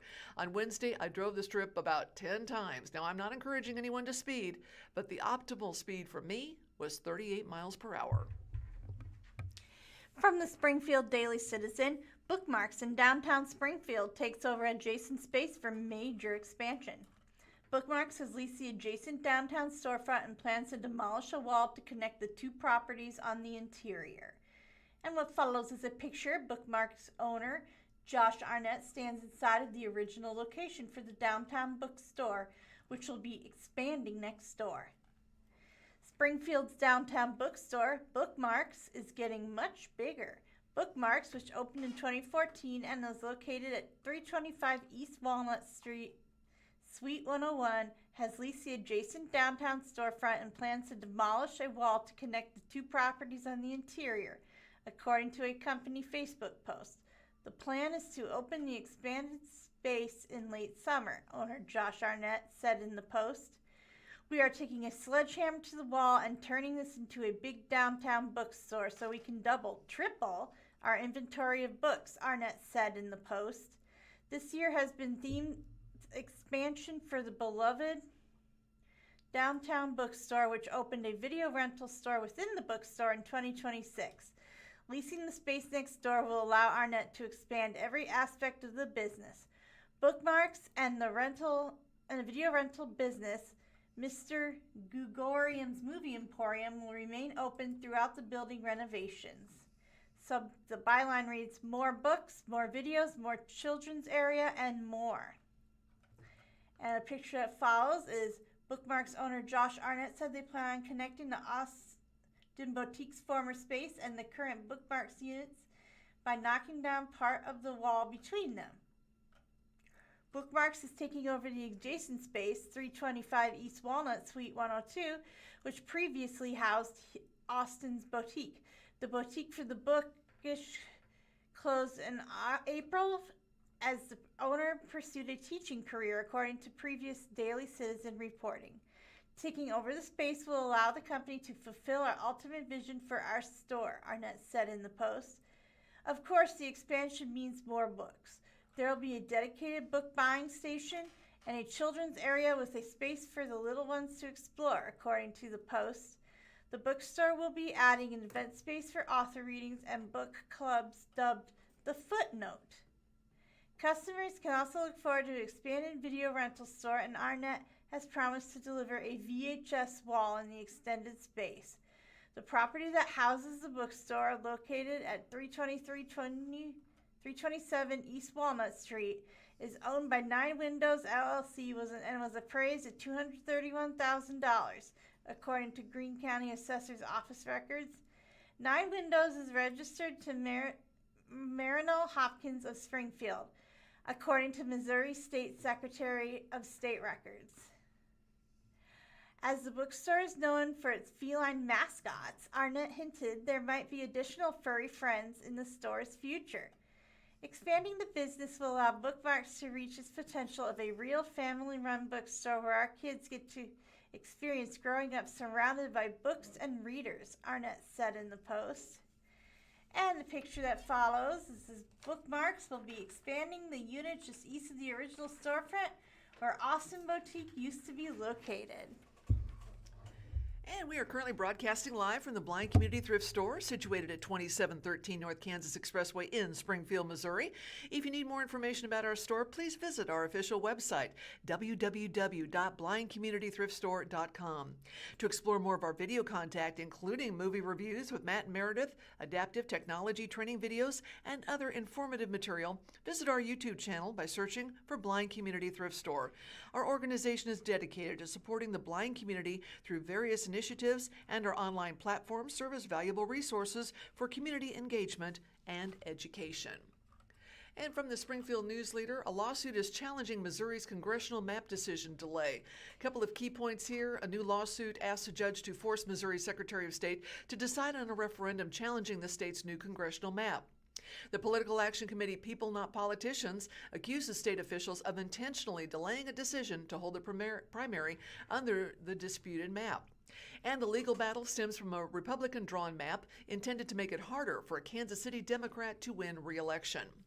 A new lawsuit filed on Monday, May 18th, asks a Cole County judge to force Missouri Secretary of State Denny Hoskins to decide whether a referendum challenging Missouri's new congressional map qualifies for the November ballot before voters cast ballots in the August 4th primary. The Political Action Committee, People Not Politicians, which submitted petitions to put the map on the ballot, accuse Hoskin and Attorney General Catherine Hanaway of, quote, attempting to bully and intimidate local election officials who are asking for a decision on whether the referendum will be on the November ballot. The petitions were submitted on December 9th, and signature verifications reported to Hoskin's office show it has enough signatures in enough districts to meet the constitutional threshold for placement on the ballot. And what follows is a picture of Missouri Secretary of Denny Hoskins in a bright red jacket, white shirt, and explaining how he's implementing this district map created to favor Republicans. He was joined at that news conference by State Senator Rick Bratton, who's also in the picture wearing a blue blazer and a purple tie. Under state law, Hoskins has until August 4th, the day of this year's primary, to issue a decision on whether the petition has sufficient signatures and whether he believes it's a legal use of the referendum power for the congressional map. He said he intends to use the full time allotted for his decision. That leaves the legal status of the primary in doubt, the new lawsuit argues. The lawsuit asks Cole County Circuit Judge Daniel Green to declare that the laws governing the verification of signatures are unconstitutional as applied to their referendum because of the conflicting dates. Defendants are not acting in good faith and are instead intentionally delaying issuance of a certification decision in the hopes of conducting elections under maps they know are not and cannot be in legal effect, the lawsuit states. Under the Missouri Constitution, a petition that qualifies for the ballot stops a law from taking effect unless it is approved in the election. Last week, the Missouri Supreme Court ruled that the constitutional provision is only triggered when the Secretary of State certifies that enough signatures were collected to put a referendum on the ballot. Hoskins and Hanaway say the decision means the districts in the new map will be used this year. In the lawsuit, People Not Politicians asserts that another section of that decision means the question is in doubt. In her opinion for the unanimous court, Judge Ginger Gooch wrote that because Hoskins has not ruled on the petitions, it's impossible to say as of this opinion the status of the revised districts as a matter of law. Hoskins' office, through a spokeswoman, said it is reviewing the lawsuit. Hanaway's office said it expects the courts to leave the process untouched. This lawsuit relitigates the exact same question the Missouri court just decided last week, spokeswoman Stephanie Whitaker wrote in an email. We look forward to prevailing in court. The fight over the map began last summer when President Donald Trump pressured Missouri Republicans for help to maintain the slim Republican majority in the U.S. House. Republicans hold 6 of Missouri's 8 seats in Congress, and the partisan goal of the new map is to oust 5th District U.S. Rep. Emmanuel Cleaver, a Kansas City Democrat, by splitting Kansas City and adding voters in 14 counties along the Missouri River. The district that elected Cleaver in 2024 to an 11th term includes most of Kansas City and a portion of Jackson and Clay counties outside the city. Cleaver filed for re-election in February and said he will stay in the race regardless of which district is used in this year's elections. 5 Republicans have filed for the nomination to oppose Cleaver in hopes of exploiting the partisan advantage in the map passed last year. Nearly a dozen lawsuits have been filed challenging the map and litigating issues arising from the referendum. Republicans have prevailed in all the cases seeking to block the map. The accusation that Hoskins and Hanaway are trying to, quote, bully local election authorities is based on statements made after the court ruled. The day after the Supreme Court decision, Boone County Clerk Breanna Lennon, a Democrat, said she would not update the state's voter database to assign her county's voters to the new districts until Hoskins made a decision. At a news conference Friday, May 15th, Hoskins accused her of violating state election law and threatened her with state or federal legal action. Obviously, there will be a lot of legal lawsuits, including some probably from the Attorney General's office, maybe from the Department of Justice, if she decides to defy the Supreme Court order, defy the opinion from the Attorney General, and defy direction from the Chief Election Officer, Hoskins said. Hoskins has not reached out to her directly, Lennon said in a text on May 18th. Quote, I'm always available to discuss the process of redistricting at the local level, she said. St. Charles County Elections Director Kurt Barr, a Republican, said last week that a decision about the referendum would allow the courts to settle the question before primary ballots must be printed. On Monday, Barr said he's updated his county's voter list to reflect the new map.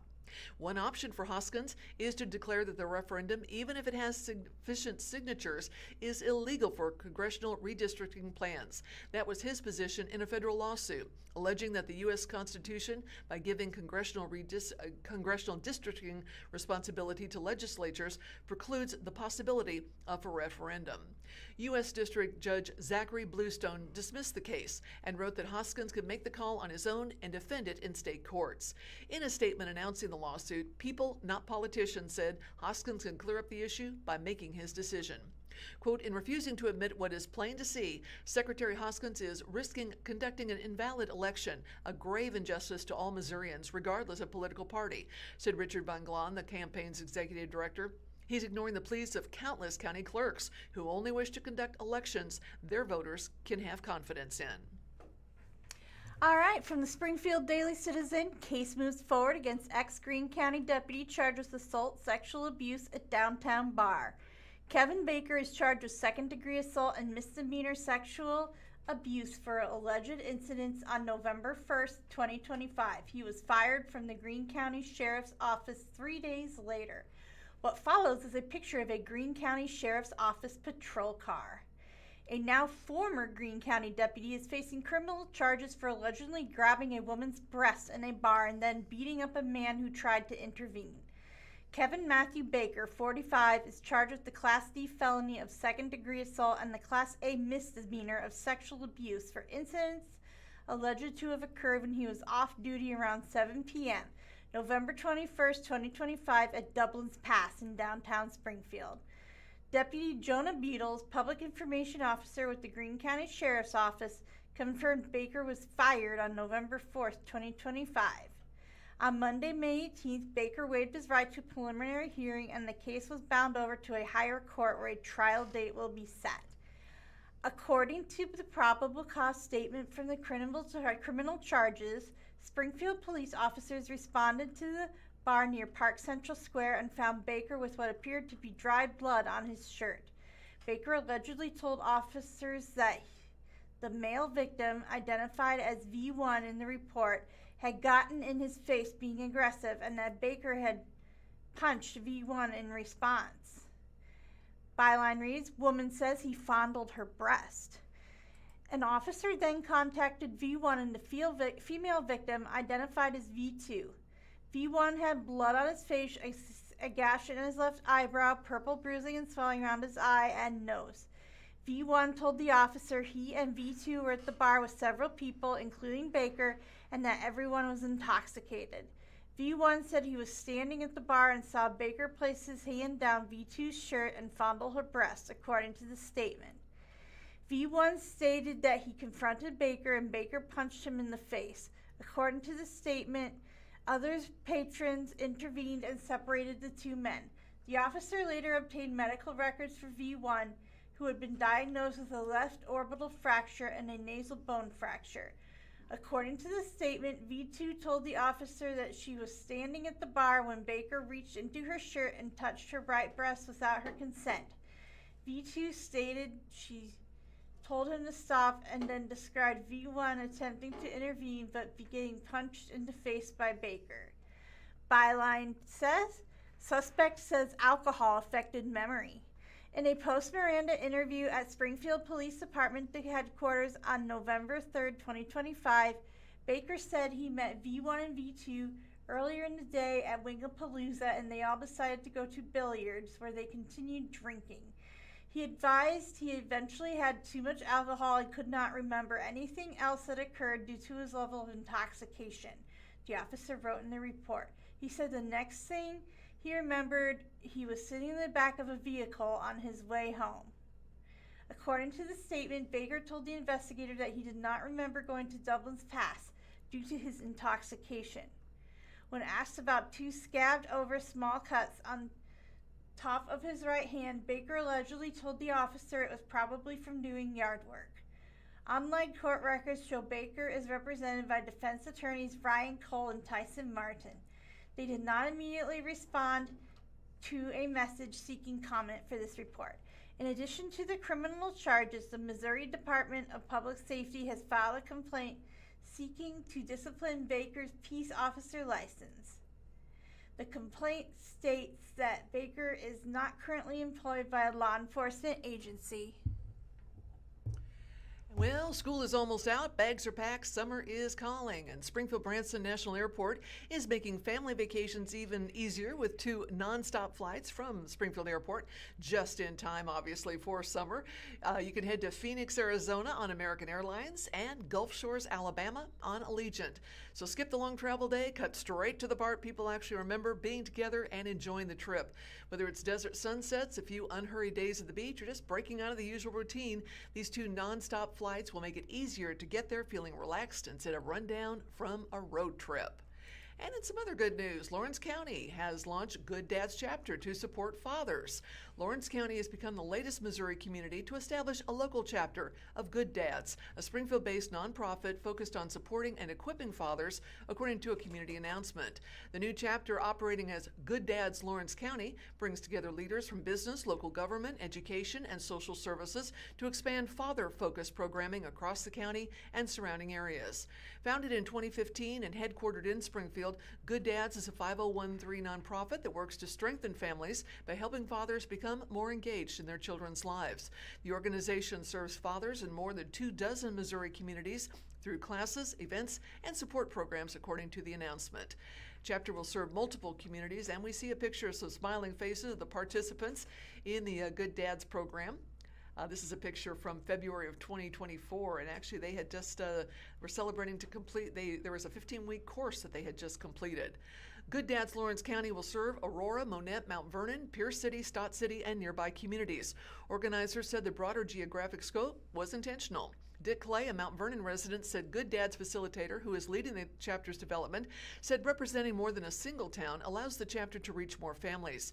Chapter leaders have also expressed interest in eventually expanding services into neighboring Berry County, according to the announcement. Clay and fellow Lawrence County resident Dwight Neer have facilitated father-focused programming locally for several years through the new Pathways for Good Dads program, primarily hosting classes at Believe Mount Vernon and in collaboration with Whosoever House, a faith-based recovery nonprofit, according to the announcement.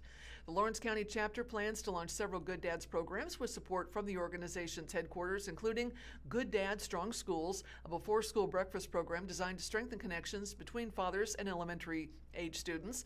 The chapter will also plan to continue New Pathways for Good Dads, which focuses on helping men overcome barriers to responsible fatherhood through resources related to mental health, employment, child support, relationships, and conflict resolution.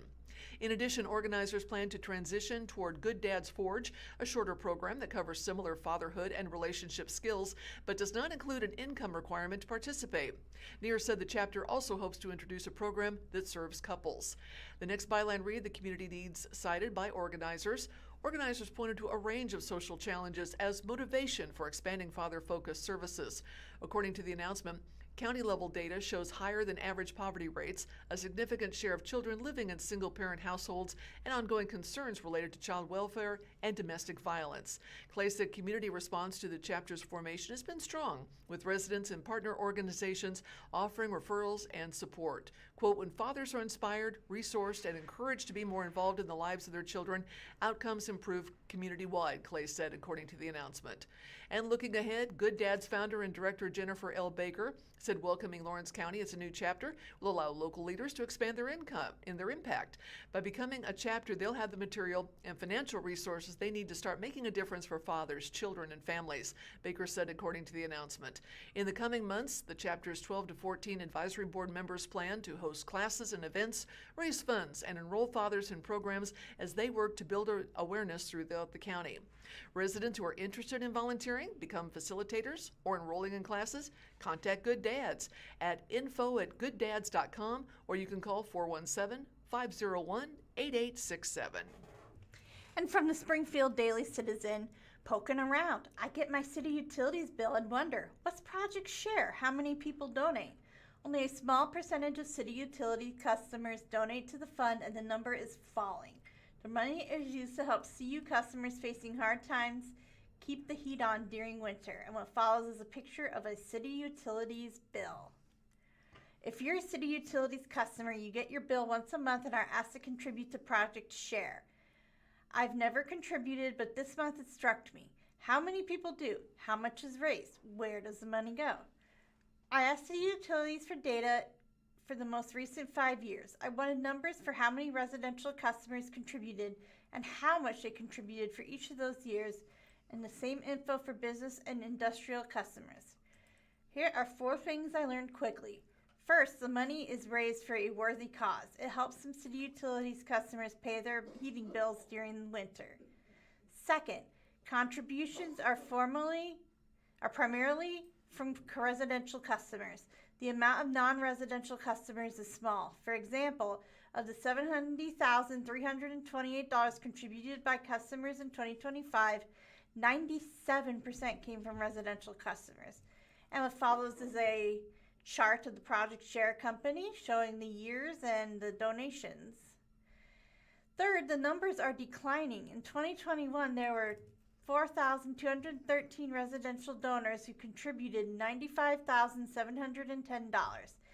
In 2025, there were 2,350 residential donors, a drop of 44%, who contributed $68,978, a drop of 29%.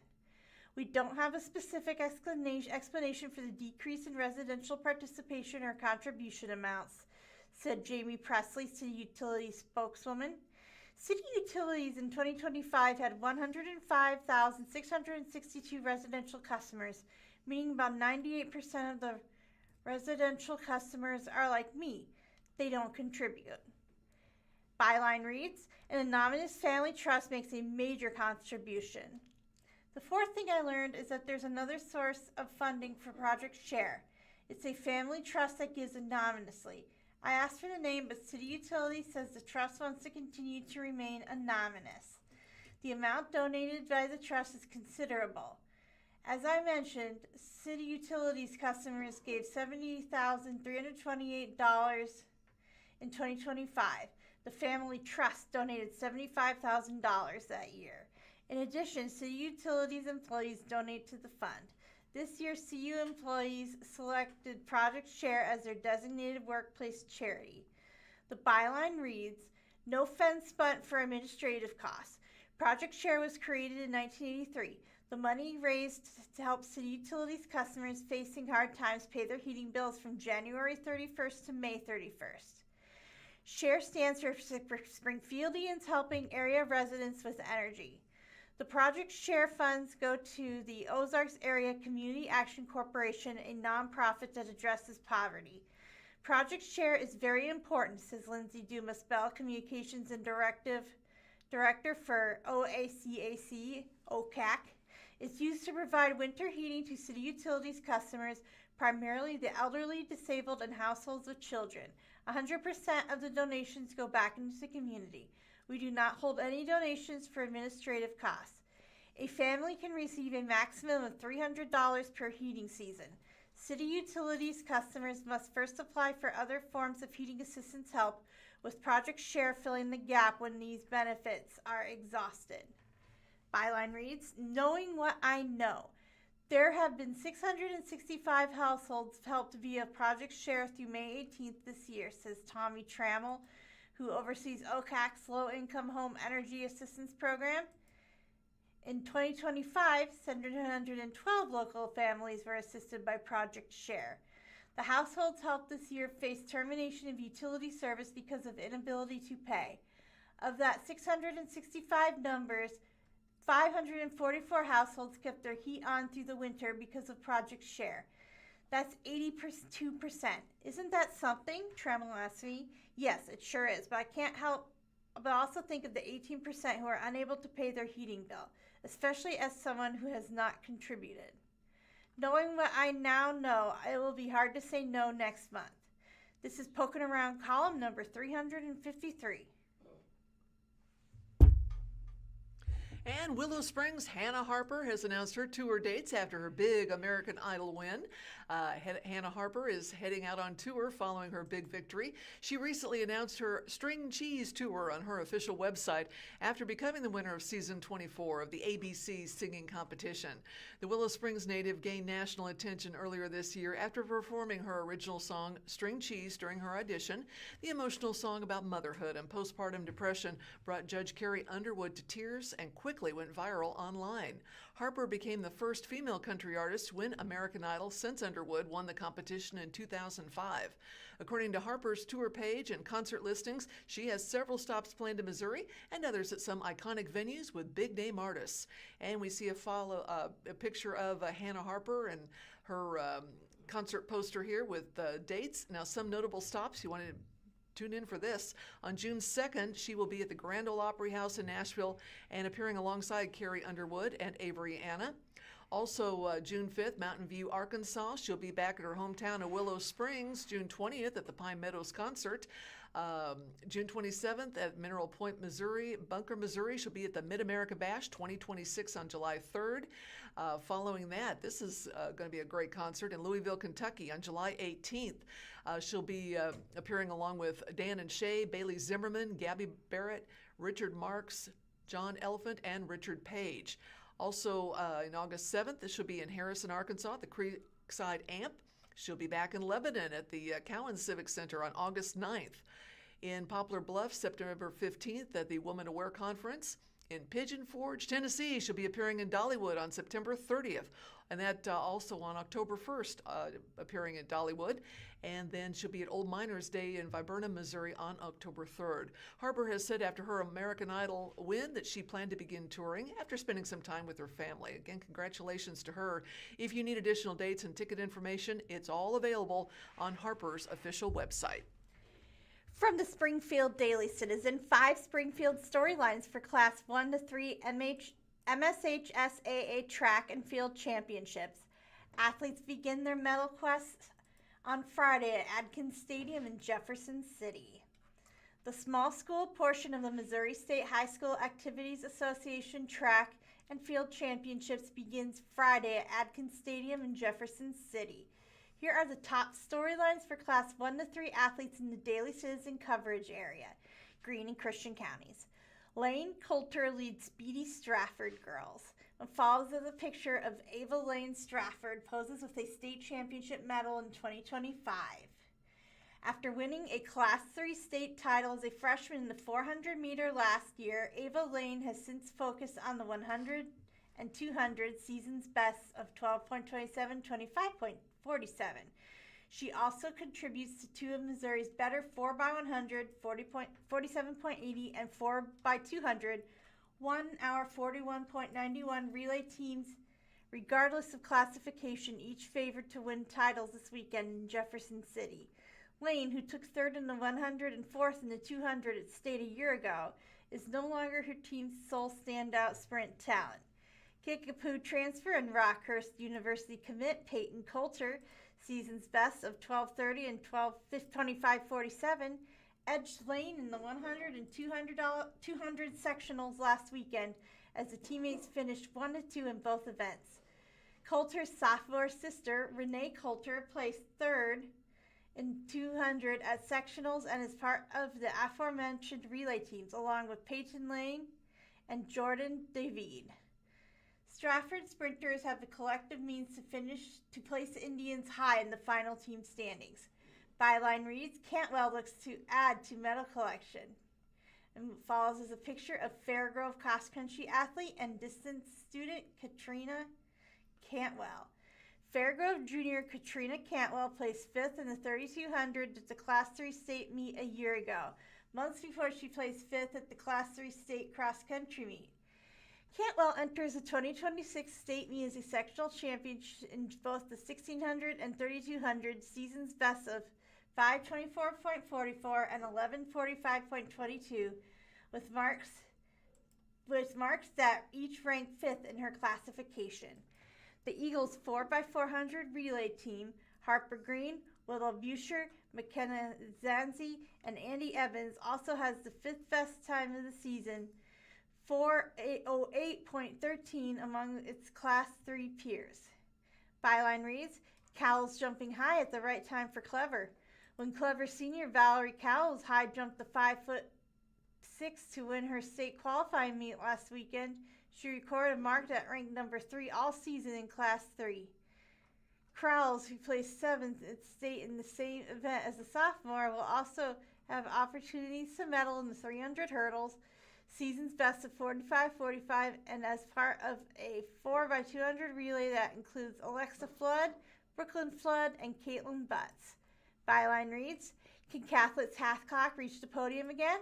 And what follows is a picture of Springfield distance junior runner Kyle Hathcock. Springfield Catholic's Kyle Hathcock started his junior year with a 4th place finish at the State 3 cross-country meet in November. He could finish in the same neighborhood, or better, on the track in the 3200. Hathcock, season's best 9:49.23, finished 2nd at Nationals last weekend behind defending state champion and Oklahoma State recruit Cindy Mendoza from Hollister. Last year, when Hathcock recorded a personal best time of 9:41.41 at state, it propelled him to a 6th place medal. Byline reads, State hopeful Coons balances baseball and track from Walnut Grove. Walnut Grove junior Dwyer Coons' right arm is particularly sturdy in the spring. As an all-district pitcher utility player for the Tigers baseball team, Coons also jumps over to the Class 1 school's track and field team as a javelin thrower. He reached state last year but finished 9th, just outside the medalist podium. After winning his district and placing 2nd at Nash sectionals, Coons, season's best of 168 feet 6 inches, holds a mark that ranks number 3 in his classification as he heads to Jefferson City. Well, if you've ever wondered how do you build a floating garden, you can learn at Springfield Conference. This is from the Springfield News-Leader. Gardeners from across Missouri will have a chance to learn about innovative and sustainable growing techniques, including how to build gardens that float on water at the 2026 University of Missouri Extension Master Gardener State Conference, June 4th through 7th in Springfield, according to a community announcement. The annual conference will feature educational sessions, tours, and networking opportunities focused on environmentally responsible gardening practices. One of the tours will visit the home of a local master gardener, where attendees can learn how floating gardens can improve water quality, naturally filter pollutants, and create habitat for pollinators and wildlife, according to the announcement. Quote, built from lightweight materials and planted with natives, these floating systems develop powerful root structures that help clean our waterways, reducing the need for chemicals, said Kelly McGowan, a horticulturist with the University of Missouri Extension, according to the announcement. Tours will be highlighting gardening and food systems, reads the next byline. And we see a picture of, I believe it's a heron and one of those floating gardens. In addition to the floating garden tour, conference attendees will have opportunities to visit the Baker Creed Seed Sorting Facility, Ozarks Food Harvest Full Circle Gardens, Springfield Area Home Gardens, Extension Master Gardener Demonstration Gardens, and local parks, according to the announcement, and shuttle service will be provided for off-site tours and classes. The conference theme, quote, Seeds to Table, Cultivating Health and Sustainability, reflects an emphasis on connecting gardeners statewide while building skills in vegetable, herb, and native plant gardening using sustainable sustainable practices, McGowan said, according to the announcement. And along with tours, the conference will be offering breakout sessions, hands-on activities, and networking opportunities for master gardeners and other participants. London-born chef turned gardener Mitch McCullough will serve as the banquet keynote speaker and sign copies of his book, The Seed Hunter, which focuses on preserving rare and endangered heirloom vegetables, according to the announcement. The weekend will also include an on-site trade show designed to inspire gardeners as they head into the growing season, McGowan said, according to the announcement. The event is hosted by master gardeners of Greene County at the Oasis Hotel and Convention Center in Springfield. Registration and additional details are available at their website, pairs.io/events/mu/5436.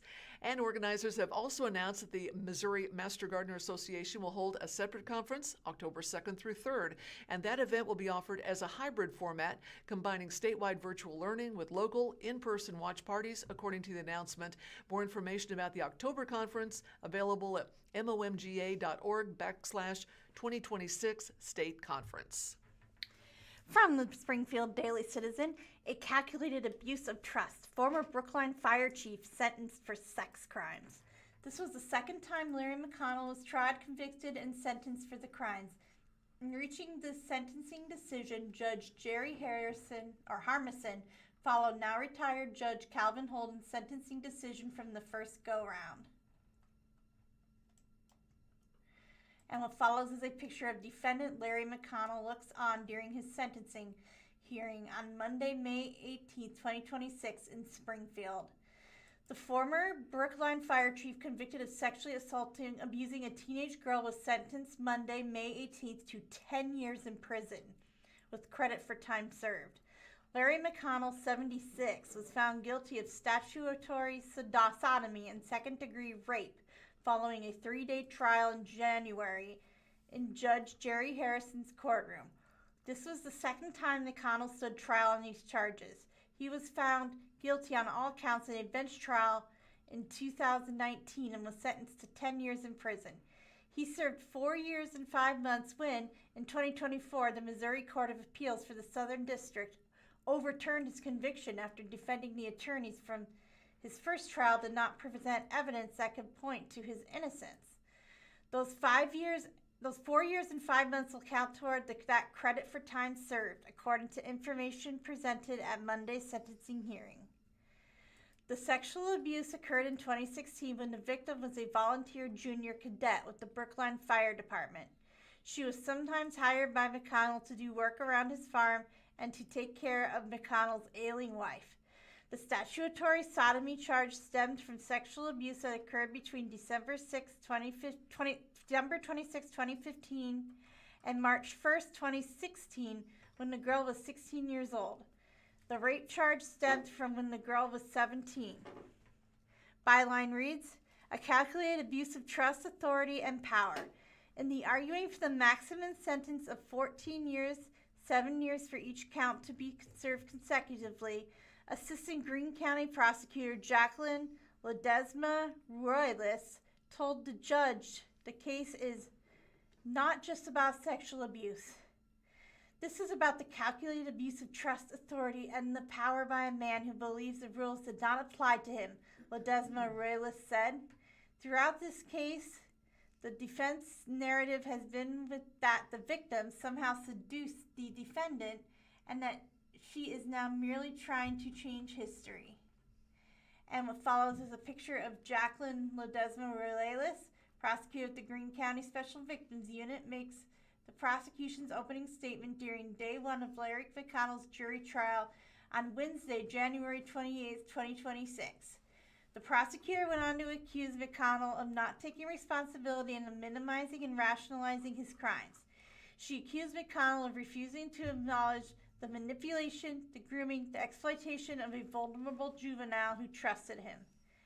The victim was 16 years old when she met the defendant. The defendant was not a peer, Ledesma Roylis said. He was a grown man, a fire chief, a respected member of the community. He was someone placed in a position of leadership and trust, she continued. That position gave him access. That position gave him credibility, and he used it to manipulate and sexually exploit a 16-year-old girl. Byline reads, victim addresses court. I felt helpless. The victim, now an adult, came to the sentencing hearing and gave a victim impact statement. She sat in the gallery flanked by about 10 family members and supporters. Larry is 50 years older than me, she said. I was a kid in high school. I was not looking for an older man. She spoke about the impact the abuse has had on her, particularly to her mental health. She said she once told McConnell that she was considering suicide, but McConnell laughed at her. He used his position as a fire chief, she said. He lured me in, raped me, molested me, took my virginity. I felt helpless and taken advantage of. Byline reads, you don't have to institutionalize this old man. Adam Woolley, one of McConnell's defense attorneys, reminded the judge that McConnell had already served more than 4 years in prison. Woody pointed out that prosecutors were actually asking for a longer sentence now than prosecutors asked for in the first trial. According to previous reporting by the Springfield News-Leader, the prosecutor in the first trial asked for a 7-year sentence for all counts.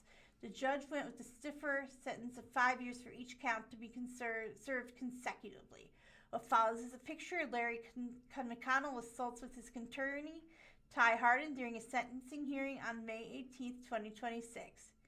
You know this case. You know the history of it, Woody said. For the state to now ask for 7 and 7, frankly, seems Green's vindictive prosecution. Never have they asked for that sentence. McConnell's other defense attorney, Ty Hardin, argued that the victim and McConnell at one time were having a consensual sexual relationship. She went out to his farm over and over and over. She never had to go there. That was by her choice, Hardin said. She had an affection for the man. She told him that she loved him. She sent him all kinds of pictures he didn't want. She had the same type of relationship with other older fire chiefs. Hardin asked for probation. You don't have to institutionalize this old man. You just don't. It's not necessary for the safety of this community, Hardin said. He does not deserve a life sentence for the evidence you heard at trial. He should be granted probation or time served and this be done, he continued. He shouldn't have to serve any more. Byline reads, attorneys spar over letters. There was a heated argument between Assistant Prosecutors Ledesma Ruelas and Elizabeth Fax and McConnell's defense team over character letters presented to the court. Ledesma Ruelas read 6 letters penned by members of McConnell's family who did not come to the sentencing hearing.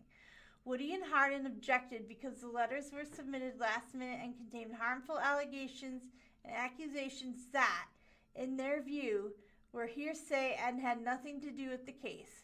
What follows is a picture of defense attorney Ty Hardin pleads the argument as to why McConnell should be given a probation and not a prison sentence on Monday, May 18th, 2026 in Springfield.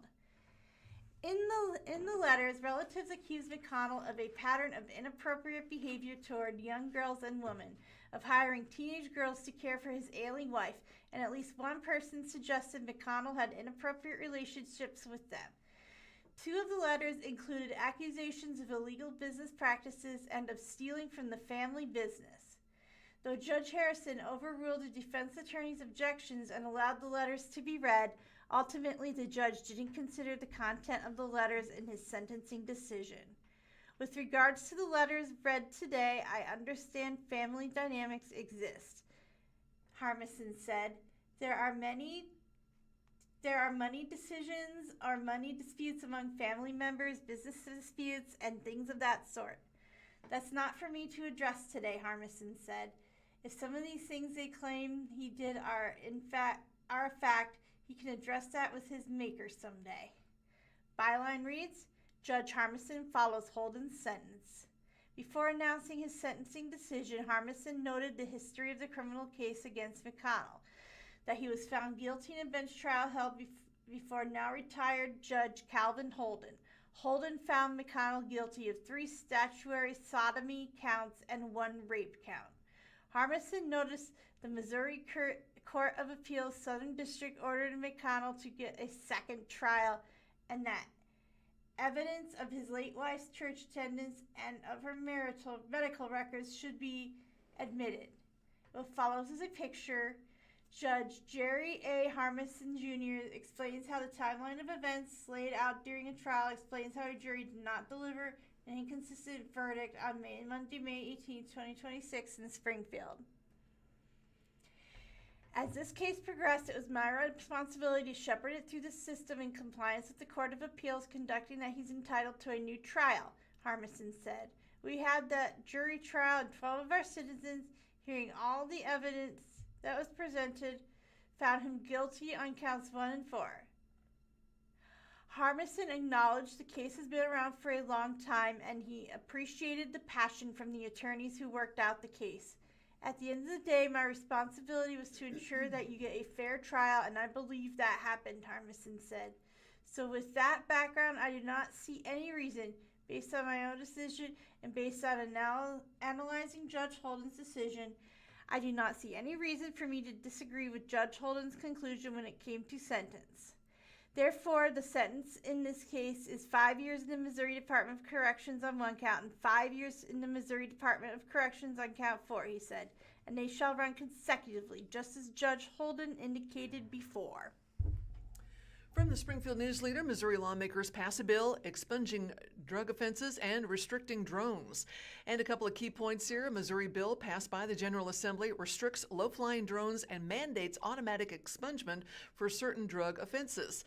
The legislation expands drone restrictions over venues and critical infrastructures like power plants. And other provisions include increased penalties for fentanyl trafficking and a requirement for drunk drivers who cause a parent's death to pay child support.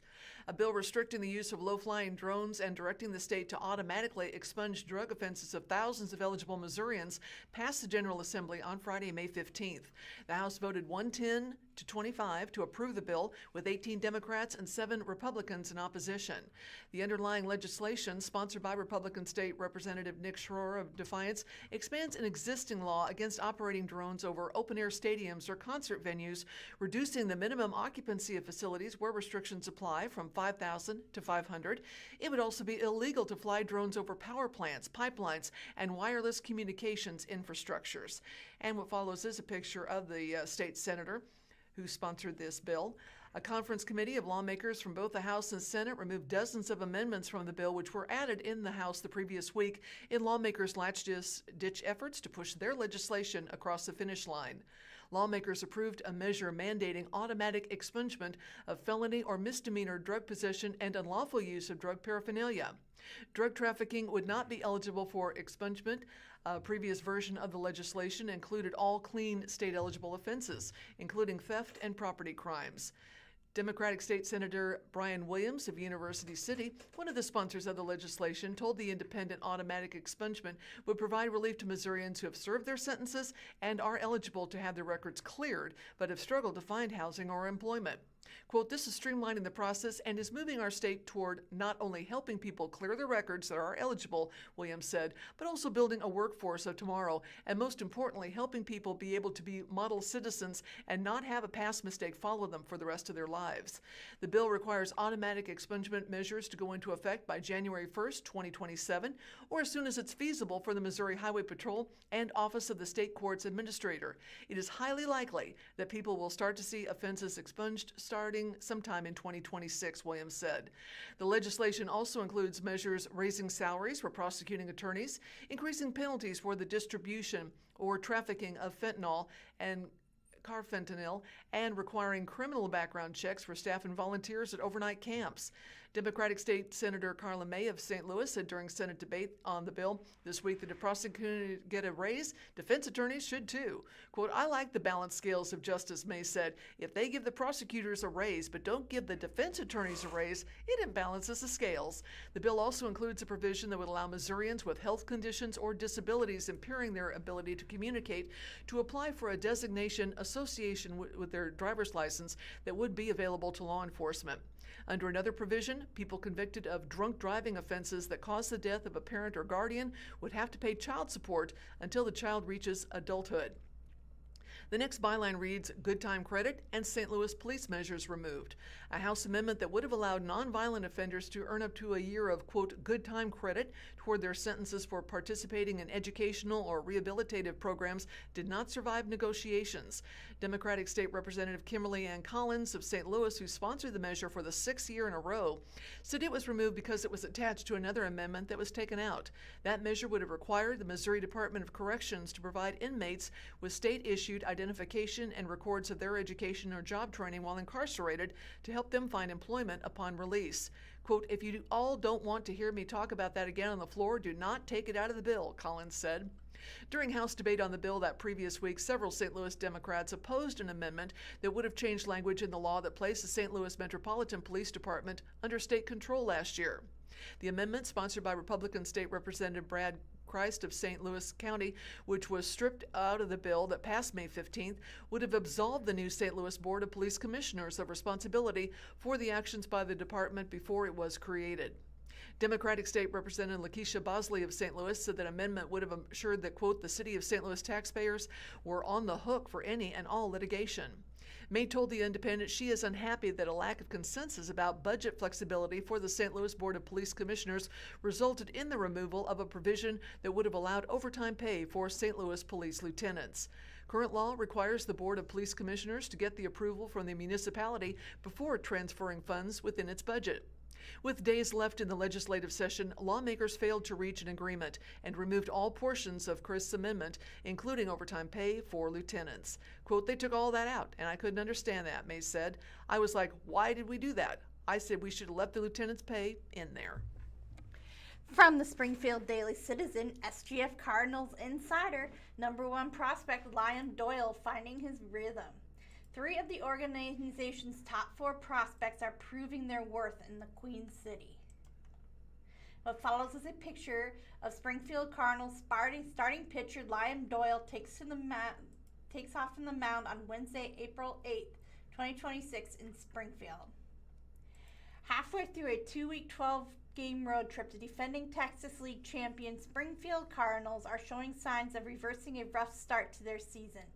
The Cardinals lost 9-3 to Tulsa on Sunday at One OK Field in Tulsa, a second straight loss after Springfield had reeled off 6 straight victories. Springfield is 9-4 over its last 13 games after falling to 7-19 prior to the winning streak. With a mix of new, highly rated prospects and holdovers from the 2025 title team, it's taken Springfield some time to come together. Pitching continues to be a bugaboo, with the staff allowing the second most earned runs among the league's 12 teams. Hometown fans have missed much of the revival with the extended road trip. It continues this week in Little Rock against the Seattle Mariners affiliate and North Division leader, the Arkansas Travelers, 24-15. The Cardinals, 16-23, finally returned to Route 66 Stadium on Memorial Day, May 25th, to open a series against Wichita, the Minnesota Twins affiliate. Here's a look at some of the storylines of late for the Cardinals. Byline reads, top prospect flashing his talent. After a rough couple of starts, 2025 first-round draft choice and #1 Cardinals minor league prospect Liam Doyle is registering better results as of late. The 21-year-old left-handed starter, who was winning big games from the University of Tennessee this time a year ago, is 0-2 with a 6.04 earned run average, but has been working through adjustments into the pro game. Opposing hitters battered Doyle for a .360 average in April, but are hitting just .216 against him in 3 May starts. His best game so far came on May 15th in Tulsa, when he allowed 2 runs and 4 hits in 4 1/3 innings with 7 strikeouts.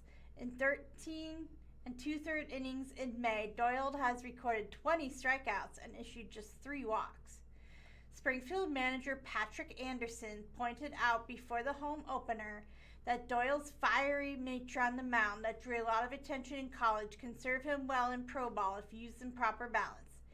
He's a wild child in a good way. I really like him a lot, Anderson said of Doyle. He brings that mentality, competitiveness, the grind, and how he goes about his business is really awesome.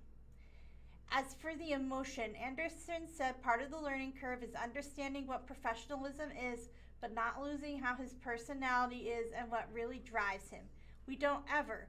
We could hold back a little bit, but we want him to be himself. But it's understanding what being professional is. That's what we're here for. The game usually teaches you. He's had some humble pie. We all have in this game and in life in general. Byline reads, young catcher fitting in. It follows as a video. Rainiel Rodriguez, the Cardinals' #2 major league prospect, according to MLB Pipeline, is making a smooth transition to Double-A as only the second teenager to play for Springfield. Since his promotion from High A Peoria on May 11th, Rodriguez, 19, is the second youngest player in Double-A.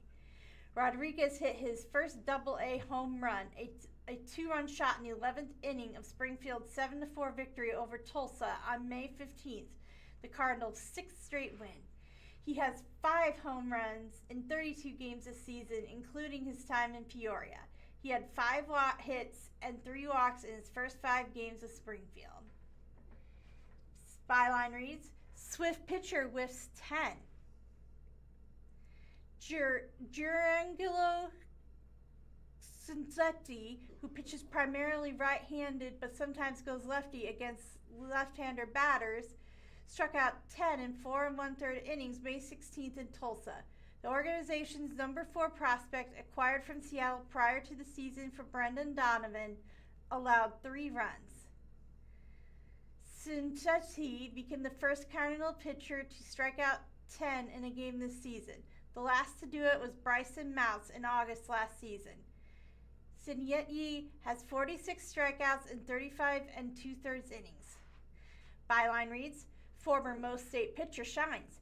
You won't find Brant Thompson on any top prospect ranking, but the former Missouri State standout keeps producing positive results. The latest came on May 14th when Thompson retired the final 13 batters he faced to pick up his second win of the season. Thompson didn't allow a hit while striking out 5 and walking 1 in 4 1/3 innings. A 17th round draft choice in 2024 after earning all Missouri Valley Conference honors from Missouri State. Thompson is 2-1 with a 3.84 ERA in 7 games. 4 starts this season with 33 strikeouts and 10 walks. Byline reads, going streaking and stealing. And picture that follows is Springfield Cardinals shortstop Jeremy Rivas pauses in the dugout in a game against the Arkansas Travelers on Wednesday, April 16, 2025 at Hammonds Field.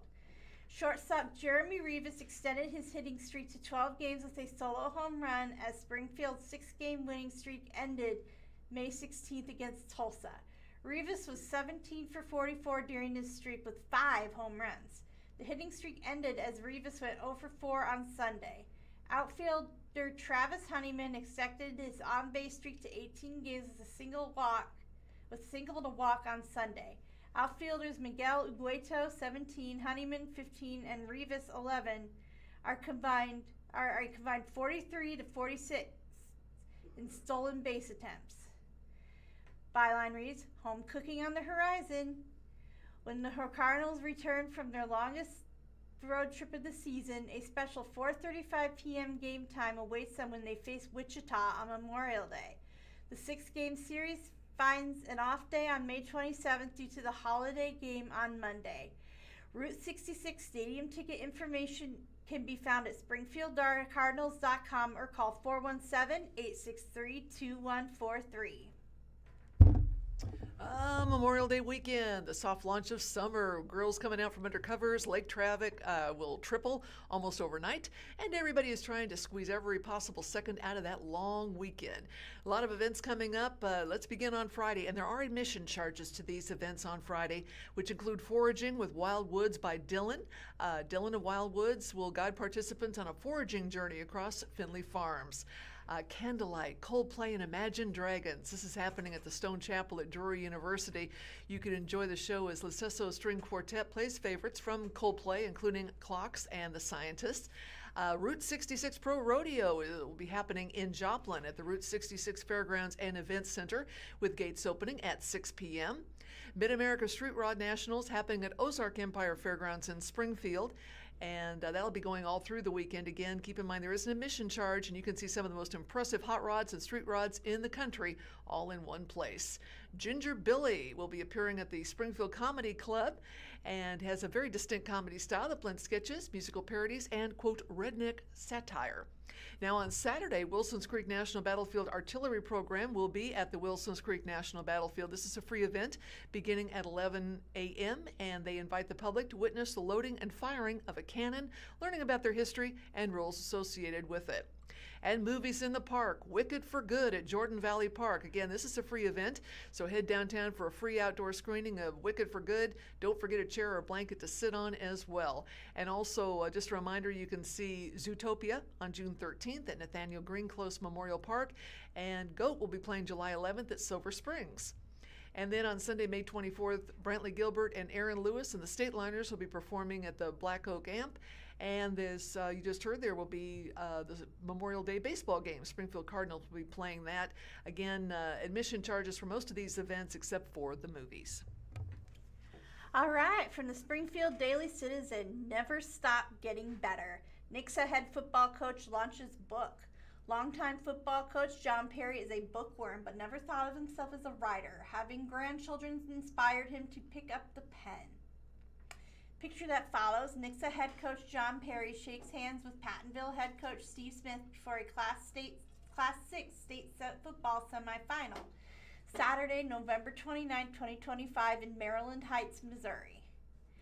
Quit shouldn't be a word in the dictionary, said Nixa football head coach John Perry. There was once a time he tried to quit football and drop out of college. That decision would have prevented him from meeting his wife of 30 years, having the family he cherishes today, and going on to lead his alma mater, Pearl High School, to a state championship in Missouri's largest classification.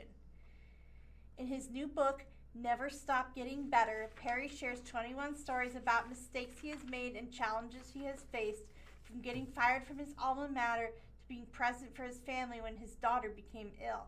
Each chapter includes a lesson and a challenge for readers to avoid making the same mistake, Perry said. The veteran football coach is a voracious reader, but he never considered writing a book until he met his first grandchild, Georgia.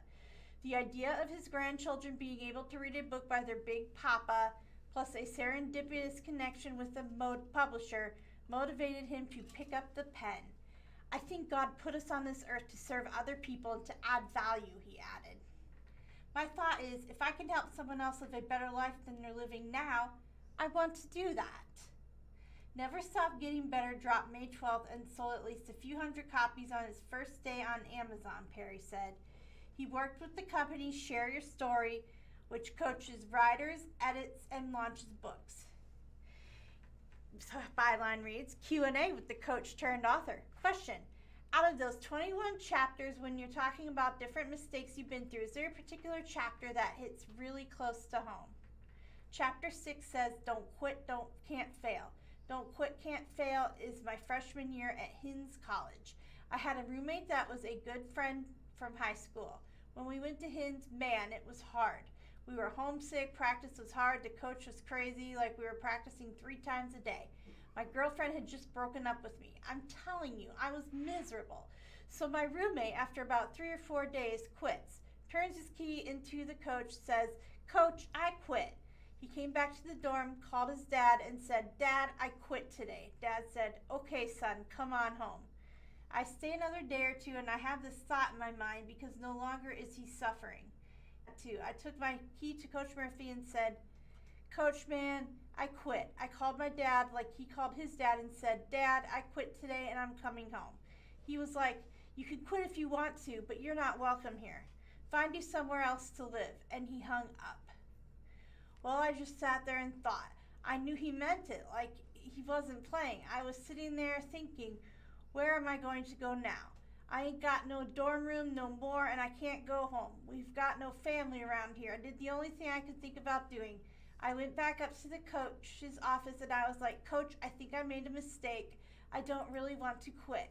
Can I have my key back? He graciously gave me my key back. Obviously, my perspective changed on football. Instead of thinking it was hard, I was grateful that I was there. All of a sudden, I started liking it because I had a bed, I had 3 meals a day, I had built-in friends, I had help with my education financially. I stayed, and from that, I became an all-state player at Hinds. I transferred to Harding University, where I became an all-conference lineman. I met my wife, Ann, got married, been married 30 years, and had 2 wonderful kids, 2 great grandkids. Won a state championship, played for 3 more. We have had a fantastic life. None of that happens if my dad says, come on home. Question. I'm curious about if this book was written for the perspective of readers who are already Christian, or is it for anyone? I didn't shy away from it as far as I do think the Bible was his first leadership publication ever written, and everything in a roundabout way leads back to that. But it's not about that.